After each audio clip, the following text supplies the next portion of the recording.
വിറ്റ്നസിൻ്റെ ഒരു പുതിയ എപ്പിസോഡിലേക്ക് എല്ലാ മാന്യപ്രേക്ഷകരെയും സ്വാഗതം ചെയ്യുകയാണ്. അനുഗ്രഹിക്കപ്പെട്ട ഒരു സെഷനാണ്. ഒത്തിരി സന്തോഷമുണ്ട്. 100 എപ്പിസോഡ് നമ്മളിന്ന് പൂർത്തീകരിക്കുകയാണ്. വിറ്റ്നസിൻ്റെ 100 എപ്പിസോഡ് എന്ന് പറയുമ്പോൾ അത് മിഷണറി അനുഭവങ്ങളായിരുന്നു.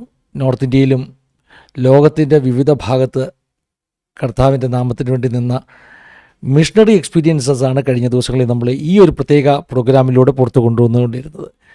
ആഫ്രിക്കയിൽ നിന്ന് പോലും നമുക്ക് മിഷണറിമാർ വന്ന് ജീവിതാനുഭവങ്ങൾ പങ്കുവച്ചു. 100 എപ്പിസോഡ് പൂർത്തീകരിക്കുന്ന ഈ സമയത്ത് വളരെ നന്ദി നിറഞ്ഞ ഹൃദയത്തോട് കർത്താവിന് സ്തുതിയും നന്ദിയും കരയറ്റുകയാണ്. ആസാദിയുടെ പ്രേക്ഷകരുടെ പ്രാർത്ഥന ഞങ്ങൾക്ക് വലിയ പിൻബലമായിരുന്നു. നിങ്ങളുടെ സ്നേഹവും പ്രാർത്ഥനയുമാണ് ഈ ശുശ്രൂഷ ഇത്രത്തോളം മുൻപോട്ട് കൊണ്ടുപോകാൻ കർത്താവ് ഞങ്ങളെ സഹായിക്കുന്നതിൻ്റെ പ്രധാന കാരണം. തുടർന്നും പ്രാർത്ഥിക്കുക. ഇന്നത്തെ സെഷൻ ഇതിനെക്കുറിച്ച് ഒത്തിരി സന്തോഷമുണ്ട്. ഞാൻ ഒരു വാക്ക് പ്രാർത്ഥിച്ചിട്ട് മുൻപോട്ട് സംസാരിക്കുമ്പോൾ ഇന്നത്തെ സെഷൻ്റെ പ്രത്യേകതകളെക്കുറിച്ച് പറയാം. പ്രാർത്ഥിക്കാം നമുക്ക്. പരിശുദ്ധ പിതാവേ, അനുഗ്രഹീതമാകുന്ന ഈ നല്ല സമയത്തിനായി ഞങ്ങളങ്ങ് സ്തുതിക്കുന്നു. പിന്നെയും നിൻ്റെ സന്നിധിയിൽ ഞങ്ങൾക്ക് ഒരു പ്രാവശ്യം കൊണ്ട് ഒന്നിച്ച് കടന്നു വരുവാൻ കൊണ്ടോട് ഒരുക്കിയ അവിടുത്തെ കൃപയ്ക്കായി സ്തോത്രം. പ്രത്യേകമായി ഞങ്ങളുടെ നടുവിലേക്ക് അയച്ചിരിക്കുന്ന പ്രിയ വിജയങ്ങളിനായി സ്തോത്രം ചെയ്യുന്ന കർത്താവെ, തൻ്റെ ജീവിതാനുഭവങ്ങൾ ഞങ്ങൾക്കെല്ലാവർക്കും പിന്നെയും ആത്മീക ബലത്തിനും ധൈര്യത്തിനൊക്കെ കാരണമായി തീരുവാൻ പോകുന്നത് കൊണ്ട് സ്തോത്രം. താൻ പറയുന്ന ഓരോ വാക്കുകളും ഞങ്ങളോടുള്ള ദൈവപരിശുദ്ധാത്മാവിൻ്റെ സന്ദേശമായി തീരണം. മുറ്റുമായി സമർപ്പിക്കുന്നു. കുറവുകളെ ക്ഷമിച്ച് ദൈവമഹത്വം ഞങ്ങളിലൂടെ വെളിപ്പെടണം. അങ്ങനെ ചെയ്യാൻ അവിടുന്ന് വിശ്വസ്തനാകിയാൽ സ്തോത്രം. സകലമാനവും മഹത്വത്തോടത്തേക്ക് തരുന്ന യേശു ക്രിസ്തുവിൻ്റെ നാമത്തിൽ തന്നെ ആമേൻ, ആമേൻ, ആമേൻ. ഞാൻ പറഞ്ഞല്ലോ, വളരെ വിശേഷതയുള്ളൊരു സെഷനാണ്.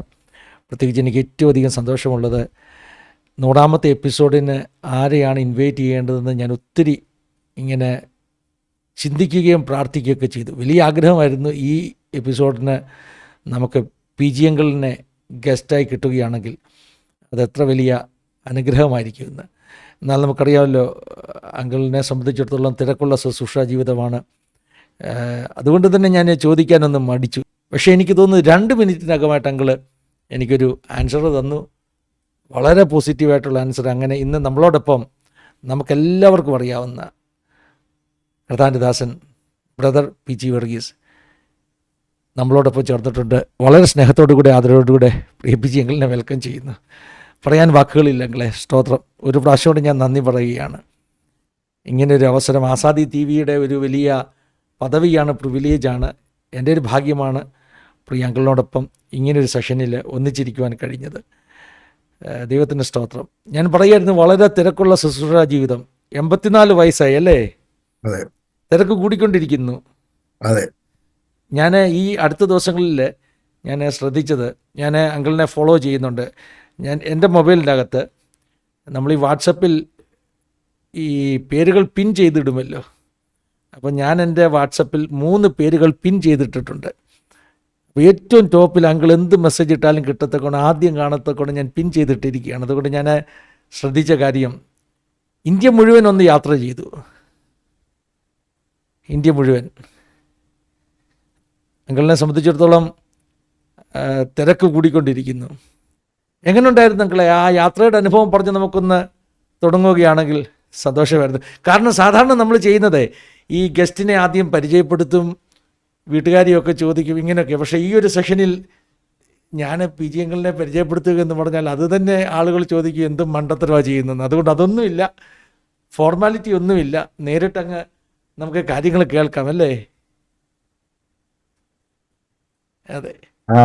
ഇന്ത്യ മുഴുവൻ പോയെന്ന് പറയുന്നത് ശരിയാകത്തില്ല. നിങ്ങൾ ഇന്ത്യ എടുത്തു കഴിഞ്ഞും വെച്ച് കന്യാകുമാരി ടു കാശ്മീർ എന്ന നെറ്റിനകത്ത് അടിക്കാമെങ്കിൽ ഇന്ത്യയുടെ പടം വരും. എന്നിട്ട് നേരൊരു സ്ട്രെയിറ്റ് ലൈനുണ്ട്. അതിനകത്ത് NH44 എന്ന് പറഞ്ഞ റോഡിനകത്തൂടെ ഞങ്ങൾ നടന്നു. അപ്പോൾ കന്യാകുമാരി മുതൽ കാശ്മീർ വരെ നെടുനീളത്തിൽ യാത്ര ചെയ്തു. വേറൊരു ആഗ്രഹം കൂടി ഉണ്ട്, അത് ഉറങ്ങിക്കിടക്കുകയാണ്, ഉണർത്തിയിട്ടില്ല. കർത്താവ് അനുവദിച്ചാൽ ഗുജറാത്തിൽ നിന്നും ആസാമിൽ വരെ പോകണം. എന്നിട്ട് ഒരു കുരിശ് പോലാവും. അതും നോക്കിയാൽ നിങ്ങൾക്ക് വേറൊരു റോഡ് കാണാം. അത് ഉറങ്ങിക്കിടക്കുകയാണ്. അപ്പോൾ വലിയൊരു ഭാഗ്യമാണ്. ഒരു 3ാമത് ഒരു ചാൻസ് ഉണ്ട്. ഇന്ത്യയിലെ എല്ലാ സ്റ്റേറ്റുകളിലും കയറി ഇറങ്ങി വരിക. അത് ഞാനില്ല വേറെ ആരെങ്കിലും പോകുന്നെങ്കിൽ അവരെ പ്രോത്സാഹിപ്പിക്കാൻ. കാരണം അതിനൊരു 3 മാസമെങ്കിലും എടുക്കും. 3 മാസം എനിക്ക് മാറി നിൽക്കാനൊക്കത്തില്ല. ഈ 1 മാസമൊക്കെ മാറി നിൽക്കാനൊക്കും. ഞാൻ മുമ്പേ പറഞ്ഞതുപോലെ തിരക്കുള്ളവനായിരിക്കാൻ ശ്രമിക്കുന്ന കൂട്ടത്തിലാണ്. അപ്പം 3 മാസം മാറി നിൽക്കാനൊക്കത്തില്ല. പക്ഷേ എനിക്കതൊരു വലിയ ഭാഗ്യമായിട്ട് കണക്കാക്കുന്നു. കന്യാകുമാരി മുതൽ കാശ്മീർ വരെ ഒരൊറ്റയടി പോയി 30 ദിവസം കൊണ്ട് യാത്ര ചെയ്തു. ഓരോ സ്റ്റേറ്റിലും നിന്ന് പ്രാർത്ഥിച്ചു. ഓരോ സ്റ്റേറ്റിലും ട്രാക്റ്റ് കൊടുത്തു. ഓരോ സ്റ്റേറ്റിലും ഞാൻ എഴുതിയ ഓരോ പുസ്തകം വിതരണം ചെയ്തു. 2 പുസ്തകം ഒന്നിച്ച്. ഒരു വശത്ത് അത്ഭുതങ്ങളുടെ താക്കോൽ, മറുവശത്ത് മോക്ഷം കിട്ടുന്നത് എങ്ങനെ. അതിൻ്റെ ഒരു 1.5 ലക്ഷം കോപ്പികൾ ഇന്ത്യയിൽ മുഴുവൻ വിതരണം ചെയ്യാനുള്ള ഭാഗ്യം കർത്താവ് എനിക്ക് തന്നു. പല ഭാഷകളിലായിരിക്കും അല്ലേ? അതാത് സ്റ്റേറ്റിലെ അതാത് ഭാഷകളിൽ. ശരി, അത് തന്നെ ഒരു വലിയ അനുഭവമാണ്. അങ്കിളുടെ ഏറ്റവും കൂടുതൽ ഡിസ്ട്രിബ്യൂട്ട് ചെയ്യപ്പെട്ട പുസ്തകം എനിക്ക് തോന്നുന്നു അത്ഭുതങ്ങളുടെ താക്കോലാന്ന് തോന്നുന്നു. അതെ അതെ അതെ, അത് എൻ്റെ വിചാരം ഒരു 84 പ്രിൻ്റ് ഔട്ടായി. 84 പ്രാവശ്യം അച്ചടിക്കേണ്ടി വന്നു. 54 edition. അച്ചടിച്ചാൽ 3 മാസം കൊണ്ട് അങ്ങ് തീരും. ഉദ്ദേശം എത്ര ലക്ഷം അത് പോയിട്ടുണ്ടാകാം? അത് ഒരു 80 ലക്ഷം കോപ്പികൾ വിതരണമായിട്ടുണ്ട്. 100 ആകാൻ വളരെ സാവധാനത്തിലാവും. ഇപ്പം തന്നെ 1.5 ലക്ഷം ആയില്ലയോ. എത്ര അച്ചടിച്ചാലും 3 മാസം കൊണ്ട് ചിലവാകും. അതെ അതെ, ഇടയ്ക്ക് പറഞ്ഞു തിരക്കോടുകൂടി ജീവിക്കാൻ ശ്രമിക്കുകയാണെന്ന്. നമ്മുടെ ഈ പ്രോഗ്രാമിന് അങ്കിള് സൂമിൽ ജോയിൻ ചെയ്തപ്പോൾ തന്നെ ഞാൻ പറഞ്ഞു, ഞാൻ ജോയിൻ ചെയ്യുന്നതിന് മുമ്പ് അങ്കിൾ ഹാജരാണ്, പട്ടാളച്ചിട്ടയാണെന്ന് അങ്കിൾ എന്നോട് മറുപടിയും പറഞ്ഞു. അപ്പോൾ ജീവിതത്തിൽ ഇന്നും ആ പട്ടാളച്ചിട്ട സൂക്ഷിക്കുന്നു അല്ലേ? പട്ടാളക്കാരങ്ങനെയാണ്. 6 മാസമേ ഉള്ളൂ പട്ടാളക്കാരൻ്റെ ട്രെയിനിങ്. ഒരു പട്ടാളക്കാരൻ്റെ, ഓഫീസേഴ്സിന് 4 വർഷം 3 വർഷം വേണ്ട. ഞങ്ങൾക്ക് 6 മാസമേ ഉള്ളൂ. പക്ഷേ ഈ 6 മാസത്തെ ട്രെയിനിങ് മരിക്കുന്നത് വരെ അവൻ്റെ രക്തത്തിനകത്ത് കിടക്കും, അത് മാറത്തില്ല. അതുപോലാണ് 6 മാസത്തെ ട്രെയിനിങ്. പിന്നെ ഞാനത് മെയിൻറ്റെയിൻ ചെയ്യുന്നു, കളയാതെ സൂക്ഷിക്കുന്നു. അങ്കിളെ, ക്രിസ്തുവിന്റെ പട്ടാളക്കാർക്കും അങ്ങനെയുള്ള ചിട്ടകൾ വേണം ഇല്ലയോ? ഈ രക്തത്തിൽ അലിഞ്ഞു ചേരുന്ന ചിട്ടകൾ ഞാൻ ആഗ്രഹിച്ചു പോവുകയാണ്. ബൈബിൾ സ്കൂൾ കഴിയുന്ന ഉടനെ എല്ലാവരെയും ഒരു 2 വർഷത്തേക്കെങ്കിലും പട്ടാളത്തിൽ അയച്ചിരുന്നെങ്കിൽ നല്ലതായിരുന്നു. കാരണം രാവിലെ എഴുന്നേക്കാൻ, സ്വന്തം കാര്യങ്ങളൊക്കെ ചെയ്യുവാൻ. പണ്ടിങ്ങനെ ഒരു ഫലിതം ഞാൻ കേട്ടിട്ടുണ്ട്, പറഞ്ഞിട്ടുണ്ട്. സ്ത്രീകളോട് പറയും പട്ടാളക്കാരെ കല്യാണം കഴിക്കണം, കാരണം അവർക്ക് പാത്രം കഴുകാൻ അറിയാം, തുണി തയ്ക്കാൻ അറിയാം, ബട്ടൺസൊക്കെ തയ്ക്കാൻ അറിയാം, പിന്നെ പറഞ്ഞാൽ കേൾക്കുന്നവരാണ്. അപ്പം പട്ടാളക്കാരുടെ ഒരു അസാധാരണമായ ജീവിതശൈലിയാണ്. അത് ഞാൻ മെയിൻറ്റെയിൻ ചെയ്യുന്നു. ദൈവത്തിന് സ്തോത്രം, ദൈവത്തിന് സ്തോത്രം. അപ്പോൾ ജീവിതാനുഭവങ്ങൾ ഒത്തിരി ഉണ്ടെന്ന് എനിക്കറിയാം. ഞാനൊക്കെ വർഷങ്ങൾക്ക് മുമ്പ് തന്നെ ക്രിസ്തുവിന് വേണ്ടി ഹിമാലയ സാനുക്കളിൽ ആ പുസ്തകമൊക്കെ വായിച്ചു. കുറേ പുസ്തകങ്ങൾ ഞാൻ അങ്കിളുടെ വായിച്ചിട്ടുണ്ട്. അപ്പോൾ നമുക്കെല്ലാം പി ജി വർഗീസ് അങ്കിളുടെയും ലില്ലിയാൻ്റിയുടെയും ജീവിതാനുഭവങ്ങൾ എല്ലാവർക്കും അറിയാം. അതുകൊണ്ട് അനുഭവങ്ങൾ അങ്ങനെ കേൾക്കുന്ന ഒരു രീതിയിൽ നിന്ന് വ്യത്യസ്തമായിട്ട് ഇന്ന് ഞാൻ ആഗ്രഹിക്കുന്നത് പ്രേക്ഷകർക്കും എനിക്കുമൊക്കെ അങ്കിളിൽ നിന്ന് കേൾക്കാൻ ആഗ്രഹമുള്ള ചില ചോദ്യങ്ങൾ, ചില അങ്കിളിൽ നിന്ന് അറിയാൻ ആഗ്രഹമുള്ള ചില കാര്യങ്ങൾ ചോദിക്കാൻ വേണ്ടിയാണ്. അത് നിശ്ചയമായിട്ടും അനുഭവത്തിൽ നിന്ന് തന്നെ ആയിരിക്കും. അപ്പോൾ ആ ഒരു രീതി മുന്നോട്ട് പോകണമെന്നൊരു ആഗ്രഹമാണ് ഉള്ളത്. കുറേ മനസ്സിലുള്ള കുറേ ചോദ്യങ്ങൾ ഞങ്ങളുടെ തലമുറയിലുള്ളവർക്ക്, അടുത്ത തലമുറയിലുള്ളവർക്ക് ചില പാഠങ്ങൾ, ചില ചോദ്യങ്ങൾ.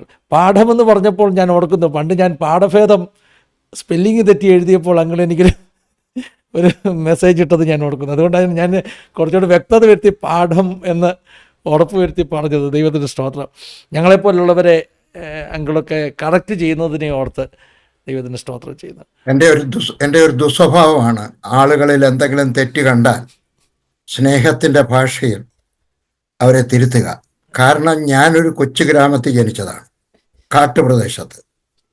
എൻ്റെ നാട്ടിൽ ഏറ്റവും കൂടുതൽ പഠിത്തം ഉണ്ടായിരുന്ന എൻ്റെ പപ്പായ 10ാം ക്ലാസ് തോറ്റതാണ്. ഇംഗ്ലീഷ് മീഡിയത്തിലാണ് പപ്പ പഠിച്ചത്. ബാക്കി ആരുമില്ല. പിന്നെ ആരെങ്കിലുമൊക്കെ പറഞ്ഞു തന്നാൽ ഞാൻ ഈ നിലയിലായി. അപ്പം ആരുടെയെങ്കിലുമൊക്കെ ഒരു തെറ്റ് കണ്ടാൽ, കുറവ് കണ്ടാൽ പറഞ്ഞു കൊടുക്കും. നന്നാകണമെന്ന് ആഗ്രഹമുള്ളവർ സ്വീകരിക്കും, പിണങ്ങി പിരിഞ്ഞു പോയിട്ടുള്ളവരുമുണ്ട്.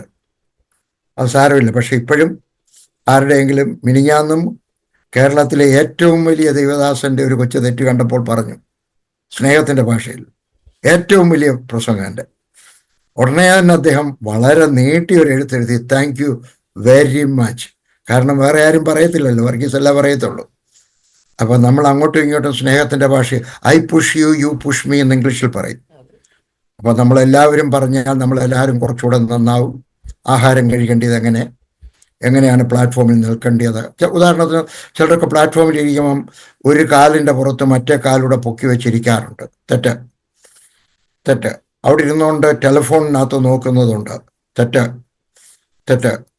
അപ്പം അങ്ങനെയൊക്കെ ഉള്ളതൊക്കെ അവോയ്ഡ് ചെയ്യാൻ ആരെങ്കിലുമൊക്കെ പറഞ്ഞു കൊടുത്തെങ്കിലേ ഒക്കത്തുള്ളൂ. പറഞ്ഞു കൊടുക്കുന്നുണ്ടെങ്കിൽ കേൾക്കാൻ മനസ്സ് വേണം. അപ്പോൾ അങ്ങനെയുള്ളവരെ വീണ്ടും പറയും. പലപ്പോഴും ആളുകൾക്ക് അങ്ങനെ കറക്റ്റ് ചെയ്യുന്നത് ഇഷ്ടമല്ല. അതെ. എൻ്റെ പ്രധാനപ്പെട്ട 2 പേര് പിരിഞ്ഞുപോയി. ഞാൻ ഒരാളിൻ്റെ ഇങ്ങനെ കൈ ഇങ്ങനെ പൊക്കി വെച്ച് ഒരു ഡെസ്കിലോട്ട് കൈ വെച്ച് എഴുതുമായിരുന്നു. ഞാനും അദ്ദേഹം ഉണ്ട്, ഇപ്പോൾ ഉണ്ട്, ബാങ്കിലാണ്. അപ്പോൾ അത് കഴിഞ്ഞപ്പോൾ ഞാൻ പറഞ്ഞു, ബ്രദറിൻ്റെ കക്ഷത്തിൽ നിന്ന് നാറുന്നുണ്ട് കേട്ടോ, ഇച്ചിരി പൗഡർ ഇടണം. അങ്ങ് പിണങ്ങി. എൻ്റെ കൂടെ ആരെല്ലാം കിടന്നിട്ടുണ്ട്. പഴയ കാലത്ത് ഗസ്റ്റൊക്കെ വരുമ്പോൾ കസിൻസൊക്കെ ഒന്നിച്ചാണ് കിടക്കുന്നത്. പലരും ഇപ്പോഴത്തെ ഉള്ളവർക്ക് അത് പറഞ്ഞാൽ മനസ്സിലാകത്തില്ല. ആരെല്ലാം കിടന്നിട്ടുണ്ട്, ആരും ഇതുവരെ പറഞ്ഞിട്ടില്ല എന്ന് പറഞ്ഞാൽ അദ്ദേഹം പിരിഞ്ഞുപോയി. വേറൊരാളിനെ ഞാൻ ഇംഗ്ലീഷിനകത്ത് ഒരു പ്രൊനൗൺസിയേഷൻ പറഞ്ഞപ്പോൾ അദ്ദേഹവും പിണങ്ങി പിരിഞ്ഞുപോയി. അപ്പോൾ നല്ല ഭാഷയിലാണ് ഞാൻ പറഞ്ഞു. ഞാൻ വളരെ സ്നേഹത്തിലും നന്നാവണമെന്നുള്ള വിചാരം കൊണ്ടുമാണ് പറഞ്ഞത്. അപ്പോൾ എനിക്ക് തോന്നുന്നു അങ്കിള് സാമാന്യ മര്യാദകളെ കുറിച്ച് ക്ലാസ് എടുക്കാറുണ്ടായിരുന്നല്ലേ? അതെ. കാരണം നമ്മള്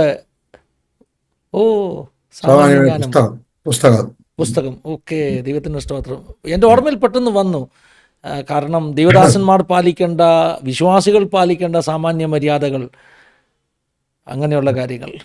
ഒരിക്കലും പാസ്റ്റർ കെ ജോയ് അല്ലല്ല വേറൊരു ദൈവദാസനോട് വന്നു. കെ ജോയും വന്നപ്പോഴും എൻ്റെ പാസ്റ്റർമാരോട് മാത്രം എന്ന് പറഞ്ഞുകൊണ്ടൊരു കൊച്ചു പുസ്തകമുണ്ട്, ദൈവദാസന്മാരോട് മാത്രം. 100 കോപ്പി വാങ്ങിച്ചുകൊണ്ട് വിതരണം ചെയ്തു. അദ്ദേഹം പറഞ്ഞൊരു കാര്യം അതിനകത്ത് ഞാൻ എഴുതിയിരുന്നു, ശവമടക്കിന് പോയാൽ പൈസ വാങ്ങരുത്. പട്ടത്തെ സഭകൾ വാങ്ങിക്കും, കണക്കെല്ലാം തീർത്തിട്ടേ അവർ ശവമടക്കത്തുള്ളൂ. അതവരുടെ സഭയുടെ നിയമം. പക്ഷേ ഞാൻ ഇന്ന് വരെ കല്യാണത്തിനും വാങ്ങിച്ചിട്ടില്ല, ശവമടക്കിനും വാങ്ങിച്ചിട്ടില്ല. കല്യാണം നടത്തുന്ന ദൈവദാസന് പണം വാങ്ങിക്കാൻ ഒരു അവകാശമുണ്ട്, പക്ഷെ ഞാൻ വാങ്ങിക്കത്തില്ല. ഞാൻ പറയും, എൻ്റെ മോടെ കല്യാണത്തിന് ഞാൻ രൂപ വാങ്ങിക്കാനോ, എൻ്റെ മോൻ്റെ കല്യാണത്തിന് ഞാൻ രൂപ വാങ്ങിക്കാനോ ഇല്ല. പീഡിച്ചേൽപ്പിച്ചാലും വാങ്ങിക്കത്തില്ല. അവർ പിന്നീട് അതിനേക്കാളും വലിയ തുക തരും. ഞാൻ അത് ലക്ഷ്യമാക്കിയല്ല വാങ്ങിക്കാതിരിക്കുന്നത്. ഒരു മര്യാദ അല്ലേ? ശവമടക്കിന് വാങ്ങിക്കരുതെന്ന് പറഞ്ഞുകൊണ്ട് പാസ്റ്റർ കെ ജോയിയും വേറൊരു ദൈവദാസനും വേറൊരു പാസ്റ്റർ കേരളത്തിലുള്ള 100 കോപ്പി വീതം വാങ്ങിച്ചുകൊണ്ട് പോയി അവർ വിതരണം ചെയ്തു. അപ്പം നമ്മൾ ആരെങ്കിലുമൊക്കെ പറഞ്ഞു കൊടുത്തെങ്കിലേ ഇതൊക്കെ ആളുകൾക്ക് ചിന്തിക്കാൻ കഴിയത്തുള്ളൂ. ശരിയല്ലേ? ഒരു ശവമടക്കിന് രൂപ വാങ്ങിക്കുന്ന എന്തിനാണ്? ശവമടക്ക് കാണാൻ പോകുന്നവർ പോലും വാങ്ങിക്കുന്ന ഒരിടപാടൊക്കെ പലയിടത്തും ഉണ്ട്. ഒരു സഹോദരി എൻ്റെ ഒക്കെ പറഞ്ഞു, എൻ്റെ ഭർത്താവ് മരിച്ചപ്പം വേറെ ആരും ഇല്ലായിരുന്നു രൂപ കൊടുക്കാൻ. 7 പാസ്റ്റർമാർ വന്നിട്ടുണ്ടായിരുന്നു. ഞാൻ എല്ലാവർക്കും രൂപ കൊടുത്തു, എല്ലാവരും വാങ്ങിച്ചു. പിന്നീട് ഓർത്തെ ഒരു പാസ്റ്റർക്ക് കൊടുത്തില്ലല്ലോ എന്ന്. പിന്നെ ഞാൻ റോഡിൽ വെച്ച് കണ്ടപ്പോൾ ഞാൻ അദ്ദേഹത്തിന് കൊടുത്തു, അദ്ദേഹം അത് വാങ്ങിച്ചു. എനിക്ക് സങ്കടം തോന്നി, ലജ്ജയും തോന്നി. അപ്പം ഇതൊക്കെ നമ്മുടെ ബൈബിൾ സ്കൂളിൽ പഠിപ്പിക്കേണ്ടതാണ് ഇതൊക്കെ, അല്ലേ? സെമിനാരിയിൽ അച്ഛന്മാർക്ക് പഠിപ്പിക്കാൻ പലതും ഉണ്ട്, ഇതുപോലെ നമുക്കും ഉണ്ട്. ഉദാഹരണത്തിന് ഒരു വീട്ടിൽ ചെന്നാൽ ആഹാരം കഴിക്കാണ്ടിരിക്കുമ്പോൾ എങ്ങനെയാണ് ഇരിക്കേണ്ടത് ബൈബിൾ സ്കൂളിലൊന്നും പഠിപ്പിക്കുന്നില്ല. എന്നാൽ സെമിനാരി പഠിപ്പിക്കും. യാക്കോബക്കാരെ പഠിപ്പിക്കും, കത്തോലിക്കരെ പഠിപ്പിക്കും, മർത്തോമാക്കാരെ പഠിപ്പിക്കും. അതുകൊണ്ട് അവരുടെ അച്ഛന്മാരെവിടെയെങ്കിലും പോകുമ്പോൾ ഒരു യോഗ്യനായിട്ടാണ് പോകുന്നത്. അപ്പം നമ്മുടെയും ബൈബിൾ സ്കൂളുകളിലൊക്കെ ഈ വിഷയങ്ങളൊക്കെ, ഈ സാമാന്യ മര്യാദയൊക്കെ പഠിപ്പിക്കേണ്ടതാണ്. ദൈവത്തിന് സ്തോത്രം. ഈ വിവാഹത്തിനും ശവസംസ്കാര ശുശ്രൂഷയ്ക്കുമൊന്നും സ്തോത്രകാഴ്ച വാങ്ങിക്കത്തില്ല എന്ന് പറഞ്ഞതുകൊണ്ട് എൻ്റെ മനസ്സിൽ പെട്ടെന്ന് വന്ന ഒരു ചിന്തയാണ്, ഈ അപ്പോസ്തോലിക ശുശ്രൂഷയുടെ ഒരു ഭാഗമാണ് ദാരിദ്ര്യം എന്ന് പറയുന്നത്. പൗലോസ് പറയുന്നത് പോലെ പുതപ്പും പുസ്തകങ്ങളും മാത്രമേ കയ്യിലുള്ളെന്ന് പറയത്തക്കവണ്ണം പിജി വർഗീസങ്ങളിനെ കുറിച്ചും അങ്ങനെ പറയുന്നത്. സ്വന്തമായി വീടില്ല, കൂടില്ല എന്നൊക്കെ പറയുന്നു. പക്ഷേ പലർക്കും അതങ്ങോട്ട്, അല്ലേ, അതെങ്ങനെ എന്നൊരു ചോദ്യം ഉണ്ടാകുന്നുണ്ട്.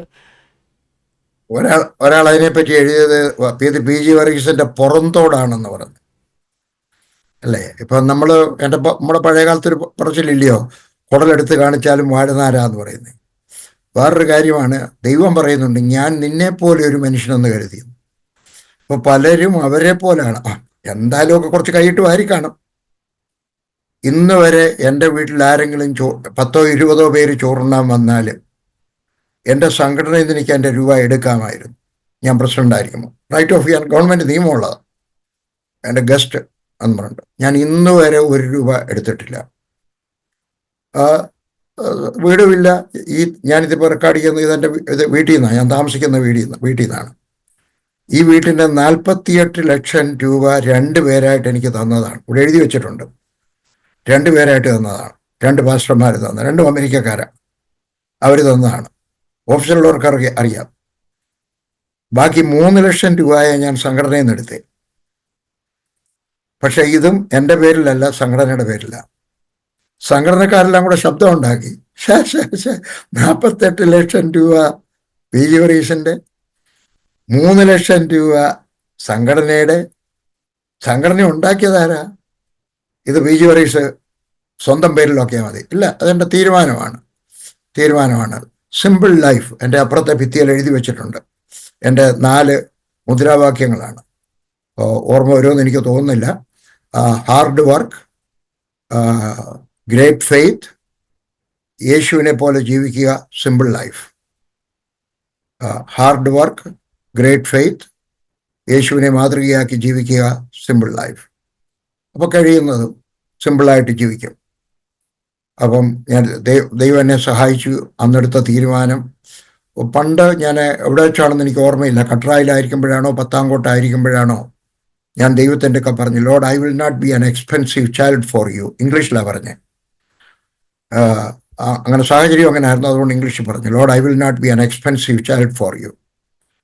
എൻ്റെ ബലമായ വിശ്വാസം, എൻ്റെ സ്ഥാനത്തുള്ള ദൈവദാസന്മാരുടെ വരുമ്പോൾ ഞാൻ അതിനകത്ത് ഏറ്റവും പുറകിൽ നിൽക്കുവാൻ തക്കവണ്ണം കർത്താവ് എന്നെ സഹായിച്ചു, ആളുകൾ വിശ്വസിച്ചാലും ഇല്ലെങ്കിലും. നിങ്ങളെ ഞാൻ ഈ സെഷനിൽ ഞാൻ പറഞ്ഞല്ലോ, നമുക്ക് അറിയാനുള്ളത് അല്പം കട്ടിയുള്ള ചോദ്യങ്ങൾ ചോദിക്കുന്നതുകൊണ്ട് കുഴപ്പമില്ലല്ലോ. ബ്രദറിന്റെ സ്വന്തം ചോദ്യമായിരിക്കണമെന്നില്ല, വേറെ ആരെങ്കിലും പറഞ്ഞത് കേട്ട് വേണമെങ്കിലും ചോദിച്ചാലും. അല്ല, എൻ്റെ മനസ്സിൽ വരുന്ന ചോദ്യങ്ങൾ കൂടിയാണ്. കാരണം അങ്കിളിപ്പം പറഞ്ഞു, ആ ഒരു ലൈഫ് സ്റ്റൈൽ എന്ന് പറഞ്ഞാൽ വളരെ ബുദ്ധിമുട്ടാണ്. കാരണം ക്രിസ്തുവിനെ പോലെ ജീവിക്കുക, സിമ്പിൾ ലൈഫ് നയിക്കുക, ഈ മേഖലയിൽ പ്രലോഭിക്കപ്പെടാം അല്ലേ? കാരണം ആവശ്യങ്ങൾ കൂടുമ്പോൾ, അത്യാവശ്യം വരുമ്പോൾ അങ്ങനെയുള്ള സ്ട്രഗിൾസ് എന്തെങ്കിലും ഉണ്ടായിട്ടുണ്ടോ? അതെങ്കിൽ ഞാൻ ഇങ്ങനെ ജീവിച്ചാൽ എങ്ങനെയെന്നൊരു ചിന്തയോ അങ്ങനെ വല്ലതും ഉണ്ടായിട്ടുണ്ടോ? ഞാനൊരു പ്രത്യേക മനുഷ്യനാണ്, ഞാനൊരു ക്രേസി പേഴ്സണാണ്. അപ്പോൾ എനിക്ക് സ്വത്തുണ്ടാക്കാൻ ഒരിക്കലും ടെംപ്റ്റേഷൻ തോന്നിയിട്ടില്ല. ഒരിക്കൽ മാത്രം ഡെറാഡൂണിലുള്ള ഒരു ഒറീസക്കാരൻ, PR മിശ്ര, കാനഡക്കാരനാണ്, അദ്ദേഹം ഡെറാഡൂണിൽ താമസിക്കുകയാണ്. അദ്ദേഹം എന്നെ പ്രഷർ ഇട്ടു. അദ്ദേഹം ഡെറാഡൂണിലാണ് താമസിക്കുന്നത്. വർഗീസ് വേറെ, ഡെറാഡൂൺ എന്ന് പറഞ്ഞാൽ ഡൽഹിയുടെ അടുക്കലാണ്, അന്ന് ക്യാപിറ്റലായിട്ടില്ലത്. പറഞ്ഞു, ഇവിടെ 2 ഏക്കർ ഭൂമി വിൽക്കാനുണ്ട്. 1 ഏക്കർ ബ്രദർ വാങ്ങിയിട്ട് 1 ഏക്കർ ഞാൻ വാങ്ങിക്കാം, നമുക്ക് 2 പേരും കൂടെ താമസിക്കാം. എനിക്ക് ബ്രദറിനെ ഇഷ്ടമാണ്, എൻ്റെ ഭാര്യയ്ക്ക് ലിലിസ്റ്റിനെ ഇഷ്ടമാണ്, നമുക്ക് വാങ്ങിക്കാം. ഒത്തിരി പ്രഷർ ഇട്ടു കഴിഞ്ഞപ്പോൾ ഞാൻ എൻ്റെ മക്കളുടെ അടുക്കൽ അഭിപ്രായം ചോദിച്ചു. അന്ന് എനിക്ക് പ്രായമായ 3 മക്കളാണ്, അബി, ആനി, ബ്ലസൻ. അബി എടുക്കലും ആനി എടുക്കലും ബ്ലസൻ്റെ അടുക്കലും ചോദിച്ചു. 3 പേരും പറഞ്ഞു, അബദ്ധം കാണിക്കരുത്, ഡാഡി ഒരിക്കൽ തീരുമാനമെടുത്തതാ, സ്വത്തുണ്ടാക്കത്തില്ലെന്ന്. ഞങ്ങൾ ഇങ്ങനെ എഴുതി, don't leave us any property, give us only a good name, that is all we ask. അപ്പോൾ എനിക്ക് ഇന്ന് വരെ ഒരു ടെംപ്റ്റേഷൻ ഉണ്ടായിട്ടില്ല, സ്വത്ത് വേണം, ബാങ്ക് ബാലൻസ് വേണം എന്നുള്ളത്. കർത്താവിനെ കരുതും എന്നുള്ള ഒരു വലിയ വിശ്വാസം ആദ്യകാലം മുതലേ സാധാരണക്കാർക്ക് ദൈവം കൊടുത്തതിനേക്കാൾ കുറച്ചുകൂടെ വിഭിന്നമായ ഒരു വിശ്വാസം കർത്താവ് എനിക്ക് തന്നിട്ടുണ്ട്. ആ ഒരു ക്രേസിനെസ് നമ്മളെ മുമ്പോട്ട് കൊണ്ടുപോകുന്ന ഒരു ഡ്രൈവിംഗ് ഫോഴ്സ് ഉണ്ടല്ലോ, നമ്മളെ പിന്നീന്ന് മുമ്പേ അങ്കിൾ പറഞ്ഞാൽ പുഷ് ചെയ്യുന്നൊരു ഫോഴ്സ് ഉണ്ടല്ലോ. അപ്പോൾ അങ്കിളിൻ്റെ ജീവിതത്തിൽ സന്തോഷമെന്ന് പറയുന്നത് ദൈവരാജ്യം വളരുന്ന കാണുമ്പോഴാണ്, ആത്മാക്കൾ വിടുവിക്കപ്പെടുന്ന കാണുമ്പോഴാണ്. അതെ, അപ്പം അങ്ങനെ ഒരു സന്തോഷമുണ്ടെങ്കിൽ മറ്റ് ഈ പറഞ്ഞ പോലെ പ്രോപ്പർട്ടി സമ്പാദിക്കുന്ന സന്തോഷം ഇതൊന്നും നമുക്കത് സന്തോഷമായിട്ട് തോന്നുന്നില്ല. അത് എങ്ങനെ കിട്ടിയെന്ന് ചിലർ ചോദിക്കാറുണ്ട്. ഞാൻ പട്ടാളത്തിലായിരിക്കുമ്പോൾ തന്നെ 1 വർഷമേ ഉണ്ടായിരുന്നുള്ളൂ ഞാൻ പട്ടാളത്തിൽ വിശ്വാസിയായിട്ടിരുന്നു. അന്ന് എൻ്റെ കയ്യിൽ ദൈവം ഒത്തിരി ജീവചരിത്രങ്ങൾ കൊണ്ടു തന്നു. നമ്മുടെ മലയാളികളുടെ ജീവചരിത്രങ്ങളൊന്നും ഇല്ല. പക്ഷെ സാഹിബന്മാരുടെ ഒത്തിരി ജീവചരിത്രം, വേറെ പഴയ ആരുടെ പേരെടുത്തു എല്ലാവരുടെയും ജീവചരിത്രം ഞാൻ വായിച്ചിട്ടുണ്ട്. എൻ്റെ കയ്യിലൊന്ന് ശമ്പളം കുറവാണ്. ഞാൻ വെറും ഒരു പട്ടാളക്കാരൻ, 3 വരക്കാരൻ, ഹവിൽദാർ ക്ലർക്കാണ്. അതുകൊണ്ട് എനിക്ക് ഒത്തിരി പുസ്തകങ്ങളൊന്നും വാങ്ങിക്കാൻ നിവർത്തിയില്ല. എങ്കിലും ഞാൻ പുസ്തകങ്ങളൊക്കെ വാങ്ങിക്കുമായിരുന്നു. എല്ലാ മാസവും 10, 25, 30, 35 രൂപയുടെ OML നിന്ന് എഴുതി വരുത്തുമായിരുന്നു. അത് കഴിഞ്ഞും വെച്ച് ഞാൻ 5 വർഷം കട്രായിലായിരിക്കുമ്പോഴും മിക്കവാറും എല്ലാ പൈനിയർ മിഷണറീസിൻ്റെയും, ചൈനയിൽ പോയവർ, ആഫ്രിക്കയിൽ പോയവർ, ബർമയിൽ പോയവർ, അവരുടെ എല്ലാം ജീവചരിത്രങ്ങൾ വായിക്കുമ്പം 2 കാര്യം മനസ്സിലായി. 1, ആത്മാക്കൾ. 2, ദൈവം പുലർത്തും. ആരെയാ പുലർത്താതിരുന്ന്? ഈ പറയുന്ന ഡേവിഡ് ലൂയിസിനെയോ ഫിന്നിയോ ബാക്കി ആരെങ്കിലും ഒക്കെ നോക്കാമെങ്കിൽ അവരെല്ലാം ദൈവം പുലർത്തിയെങ്കിൽ. ആദ്യകാലത്തും എൻ്റെയൊക്കെ പറഞ്ഞിട്ടുണ്ട്, ചിലർ പറഞ്ഞിട്ടുണ്ട്, സ്നേഹം കൊണ്ട് പറഞ്ഞിട്ടുണ്ട്, വർഗീസെ ഭാവിക്ക് വേണ്ടി എന്തെങ്കിലുമൊക്കെ കരുതി വെക്കണം. ദൈവത്തിലേക്ക് സ്വന്തമായിട്ട് കിട്ടുന്ന പൈസയെങ്കിലും കരുതി വെച്ചാട്ട്. എൻ്റെ പപ്പായും പറഞ്ഞിട്ടുണ്ട്. പപ്പ എനിക്ക് തന്ന വീതം പോലും ഞാൻ അസംബ്ലീസ് ഓഫ് ഗോഡിന് കൊടുക്കുമായിരുന്നു. ഒരു ചർച്ച് പണി ഞാൻ കൊടുത്തതാണ്. അവിടെ ഇന്നൊരു ചർച്ചുണ്ട്. അപ്പം കാരണം എൻ്റെ നാട്ടിൽ ചർച്ചില്ല. കുറച്ച് ക്രിസ്ത്യാനികളുണ്ട്. അത് പള്ളിയിൽ പോകുന്നവർ 2-3 കുടുംബക്കാരേ ഉള്ളൂ. ബാക്കിയൊക്കെ പള്ളിയിൽ പോകാത്തവരൊക്കെയാണ്. അപ്പം എൻ്റെ നാട്ടിലെ സ്ത്രീകളുടെ അടുക്കലൊക്കെ ഞാൻ അനാവശ്യമൊക്കെ കൊച്ചുനാളിൽ പറഞ്ഞിട്ടുണ്ട്. അപ്പം അതിൻ്റെ ഒരു കുറ്റബോധവും അവരുടെ യേശുവിനെ പറ്റി പറയണമല്ലോ എന്നൊരു വിചാരം. അതുകൊണ്ട് ഞാൻ അസംബ്ലീസ് പലരോടും പറഞ്ഞിട്ട് ആരും എടുത്തില്ല. അന്നേരം അസംബ്ലീസോടുകാർ ഏറ്റെടുത്തു. അന്നേരം എൻ്റെ പപ്പാൻ്റെ ഒക്കെ, ചേട്ടാ നീ എന്തോ വിചാരിച്ചുണ്ടോ ഇതെല്ലാം എഴുതി കൊടുക്കുന്നേ? നീ ചത്തുപോയാൽ നിന്റെ പപ്പായുടെ ഭാഷയാണ്, നിന്റെ പെമ്പളയ്ക്കും കൊച്ചിനും എന്തോ പറ്റൂ, എവിടെ പോകും? അപ്പോൾ ആളുകൾ, ദൈവദാസന്മാരും എൻ്റെ ഒക്കെ പറഞ്ഞിട്ടുണ്ട്, വർഗീസെ ഇന്നിടത്ത് ഇന്നാര് പോയി 1 വർഷം കഴിഞ്ഞപ്പോൾ മരിച്ചുപോയി. അപ്പോൾ അവരുടെ ഭാര്യയും കൊച്ചും വീട്ടിൽ പോയി കയറേണ്ടി വന്നു. പക്ഷെ അന്നും എനിക്കൊരു വിശ്വാസം ഉണ്ടായിരുന്നു. ഡേവിഡ് ലിവിങ്സ്റ്റനെ പുലർത്തിയനായ ദൈവം, ബില്ലി ഗ്രഹാമിനെ പുലർത്തിയ, ബില്ലി ഗ്രഹാമിൻ്റെ ജീവചരിത്രം ഞാൻ വായിച്ചായിരുന്നു. ഓസ്വാൾഡ് സ്മിത്തിൻ്റെ ജീവചരിത്രം ഞാൻ വായിച്ചായിരുന്നു. അറിയാവുന്ന ഞാൻ ഇന്ന് വരെ കേട്ടിട്ടുള്ള എല്ലാ ദൈവദാസന്മാരുടെ ജീവിതത്തിലും ഞാൻ വായിച്ചിട്ടുണ്ട്. അപ്പോൾ അവരെ പുലർത്തിയ ദൈവം, ഇത് വേദപുസ്തകത്തിലെ ദൈവമാണ്, കെട്ടുകഥയല്ല. ഇത് രണ്ടല്ല. പഴയ നിയമത്തിലെ ദൈവം, പുതിയ നിയമത്തിലെ യേശു. അവൻ എന്നെയും പുലർത്തും, എന്നെ വഴിയിലിട്ടിട്ട് പോകത്തില്ല എന്നൊരു ചിന്ത, ഒരു വിശ്വാസം. ചിന്തയല്ല, വിശ്വാസം. അത് വെച്ചുകൊണ്ട് ഞാൻ ജീവിതം ഗാമ്പിൾ ചെയ്തു, ചൂതാടി. എനിക്കറിയായിരുന്നു യേശു ഒരു യഹൂദനാണ്. യഹൂദന്മാർ ചൂതാട്ടത്തിൽ തോക്കത്തില്ല, ബിസിനസ്സിനകത്ത് തോക്കത്തില്ല. അതെൻ്റെ ബലമായിരുന്നു. യേശു ഒരു യഹൂദനാണ്. യഹൂദന്മാർ ഒരിക്കലും അവരുടെ ബിസിനസ് പൊളിഞ്ഞിട്ടില്ല. അതുകൊണ്ട് ഞാൻ കർത്താവിൽ വിശ്വസിച്ച് കഴിഞ്ഞാൽ എൻ്റെയും ജീവിതം പൊളിയത്തില്ല എന്നൊരു വലിയ വിശ്വാസം. ദൈവത്തിന് സ്തോത്രം. കർത്താവിലുള്ള ആ ഒരു വിശ്വാസം, ആ ഒരു ഫെയ്ത്ത്. അതെ. ഞാൻ ചോദിച്ച ഒരു ചോദ്യം, ഈ എടുത്ത തീരുമാനത്തിൽ ടെംപ്റ്റേഷൻ നേരിട്ടോ എന്നുള്ളത്. ഈ ഒത്തിരി മേഖലകളിൽ നമുക്ക് ടെംപ്റ്റേഷൻ നേരിടാം. മറ്റൊരു ടെംപ്റ്റേഷനാണ്, എൻ്റെ അറിവിൽ PG ഓർസങ്കൾ അങ്ങനെ ശുശ്രൂഷ തുടങ്ങുന്ന സമയത്ത് മറ്റുള്ളവർ പോകുന്നൊരു വഴിയിലല്ല ശുശ്രൂഷയിലേക്ക് ഇറങ്ങിയത്. പട്ടാളത്തിൽ നിന്ന് നേരിട്ട് ഒരു കർത്താവിൻ്റെ വിളി അല്ലേ? അതെങ്ങനെ ആ ഒരു വിളി അനുഭവപ്പെട്ടത്? ലില്ലിയെ ഞാൻ സുവിശേഷത്തിലേക്ക് ഇറങ്ങുന്നവരെ വെളിയിലെങ്ങും കൊണ്ടുപോകത്തില്ല. കാരണം കാണാൻ കൊള്ളാത്ത കൊച്ചിനെ എങ്ങനെ റോഡിൽ കൂടെ കൊണ്ടു നടക്കുന്നതെന്ന് വിചാരിച്ച്. രക്ഷിക്കപ്പെട്ട് കഴിഞ്ഞപ്പോൾ ലില്ലിയുടെ ഭാഷയെ പറഞ്ഞാൽ ദൈവം എൻ്റെ ഹൃദയത്തിനും ഒരു സർജറി നടത്തി, കണ്ണിനും ഒരു സർജറി നടത്തി. ഞാൻ വിചാരിച്ചത് 10 പേര് കാണണമെന്ന് വിചാരിച്ച് അന്നോട്ട് എല്ലാ ദിവസവും കൊണ്ട് നടക്കും. കാശ്മീരിലാണ്. കാശ്മീർ മുഴുവൻ പർവ്വതങ്ങളാണ്. അപ്പോൾ ഇന്ന് ഒരു പർവ്വതത്തിലൂടെ പോകും, നാളെ അടുത്ത ദിവസം വേറൊരു പർവ്വതത്തിലൂടെ പോകും, അതിനടുത്ത ദിവസം വേറൊരു പർവ്വതത്തിലൂടെ പോകും. ഡൽഹി കുറച്ച് കപ്പലണ്ടിയൊക്കെ വറക്കും, അതെവിടെങ്കിലും പോയിരുന്നു തിന്നും. എന്നിട്ട് ഞങ്ങൾ 2 പാട്ട് പാടും. എൻ്റെ കയ്യിൽ ഒരു ഇംഗ്ലീഷ് പാട്ട് പുസ്തകം കിട്ടി. അപ്പോൾ ലില്ലിക്ക് കുറച്ച് ഇംഗ്ലീഷ് പാട്ടൊക്കെ അറിയാം, ഈ യൂത്ത് മീറ്റിങ്ങിനൊക്കെ മർത്തോമക്കാരുടെ പോയിട്ടുള്ളത് കൊണ്ട്. അപ്പോൾ 2 പാട്ട് പാടും. ഞാൻ ചെറുതായിട്ട് പ്രാർത്ഥിക്കും, ലില്ലി നീട്ടി പ്രാർത്ഥിക്കും. ക്രിസ്മസിൻ്റെ ആഴ്ചയിൽ കാശ്മീരിൽ ഒരു പർവ്വതത്തിലിരുന്ന് പ്രാർത്ഥിക്കുമ്പോൾ അന്ന് പാടിയ പാട്ട് the rock of ages clef for me. അപ്പം ഞാൻ ലില്ലിയൊക്കെ ചോദിച്ചു, ഏത് റോക്കാ പൊട്ടിയത്? എനിക്കറിയാൻ വയ്യ, ഞാൻ യാക്കോബക്കാരനല്ലേ, ഞങ്ങളുടെ നാട്ടിലെ യാക്കോബക്കാർക്ക് അങ്ങനെയുള്ള പഠിപ്പിരുന്നുമില്ല. അപ്പം ലില്ലി പറഞ്ഞു, ലില്ലി ഒരു ഉപദേശിയുടെ പെങ്ങളാ, അധ്യാപകനായ ഉപദേശിയുടെ പെങ്ങളാ. അപ്പം എൻ്റെയൊക്കെ പറഞ്ഞു യേശു ക്രിസ്തുവിൻ്റെ ഹൃദയം തോന്നും. അപ്പം ഞാൻ വികാരഭരിതനായി. അവൻ എനിക്ക് വേണ്ടി ചങ്ക് തുറന്നപ്പോഴാണ് ഞാൻ കരഞ്ഞപ്പോഴാണല്ലോ ഞാൻ രക്ഷിക്കപ്പെട്ടത്. അത് എന്നെ വളരെ സ്വാധീനിച്ചു. അത് കഴിഞ്ഞ് പ്രാർത്ഥിക്കുമ്പോൾ ഞാൻ ചെറുതായിട്ട് പ്രാർത്ഥിച്ചു. ലില്ലി നീട്ടി പ്രാർത്ഥിക്കുകയാണ്. ഞാൻ കണ്ണു തുറന്ന് പ്രാർത്ഥിക്കുമ്പം ഒരു പർവ്വതത്തിൽ ഒരു തീനാളം കണ്ടു.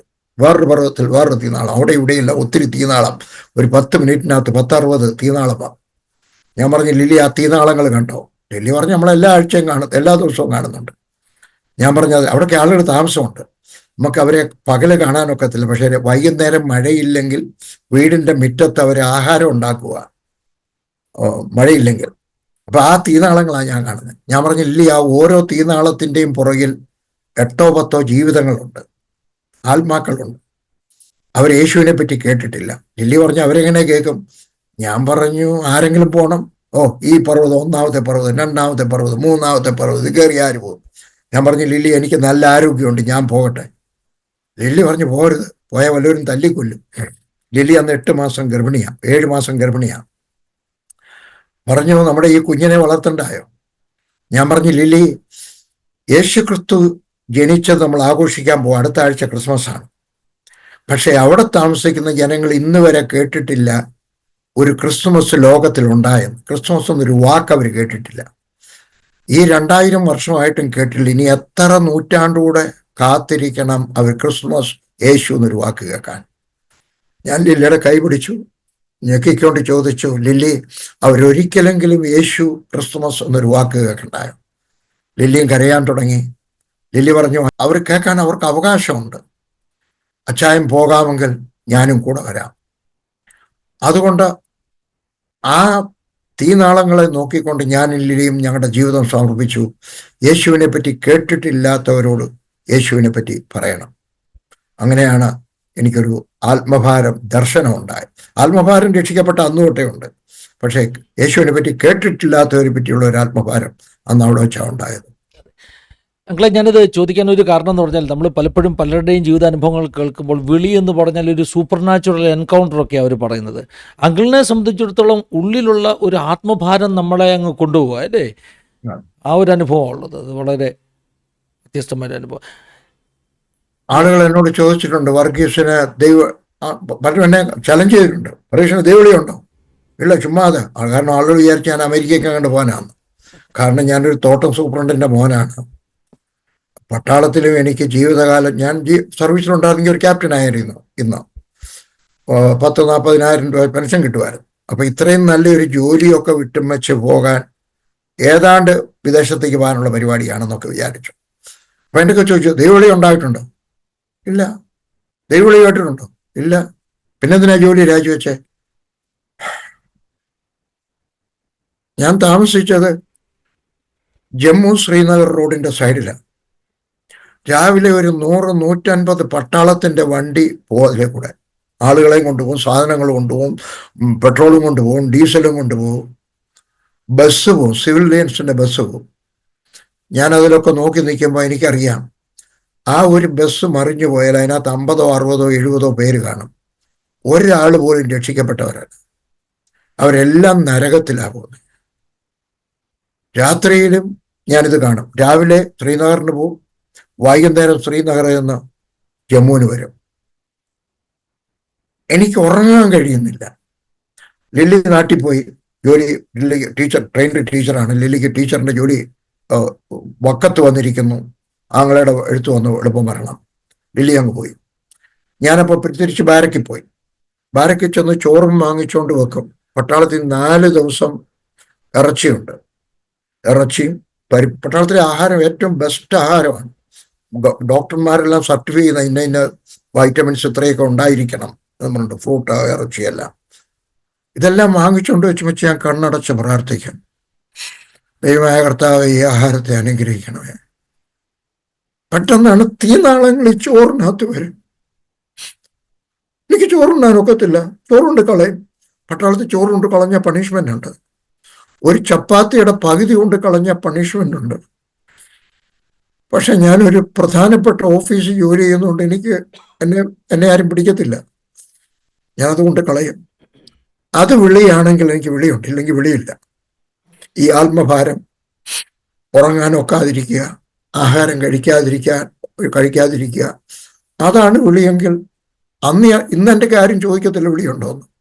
പക്ഷെ അന്ന് ചോദിക്കുന്നവരുടെയൊക്കെ ഞാൻ പറഞ്ഞിട്ടുണ്ട്, അത് വിളിയാണെങ്കിൽ എനിക്ക് വിളിയുണ്ട്, ഇല്ലെങ്കിൽ വിളിയില്ല. വിളിയില്ലാതെ ഇറങ്ങി എന്നങ്ങ് വിചാരിച്ചാൽ മതി. ഒരിക്കലും എനിക്ക് ഓർമ്മയുണ്ട്, ഞങ്ങളുടെ അവിടെ ജോലി ചെയ്തുകൊണ്ടിരുന്ന ഘോഷി, ഇനിഷ്യൽ മറന്നുപോയി, എനിക്കറിയാം ഘോഷി. അദ്ദേഹം തിരുവല്ലായി താമസിക്കുകയാണ്, അനാഥശാല നടത്തുന്നുണ്ട്, ബ്രദറുകാരനാണ്. അദ്ദേഹം ഉദംപൂരിൽ സുവിശേഷ വേല ചെയ്യാൻ അവസാനം ബൈബിൾ കോളേജിലേക്ക് അഡ്മിഷൻ കിട്ടി.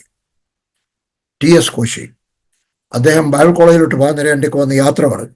എൻ്റെ കയ്യിൽ രൂപ ഇല്ല കൊടുക്കാൻ.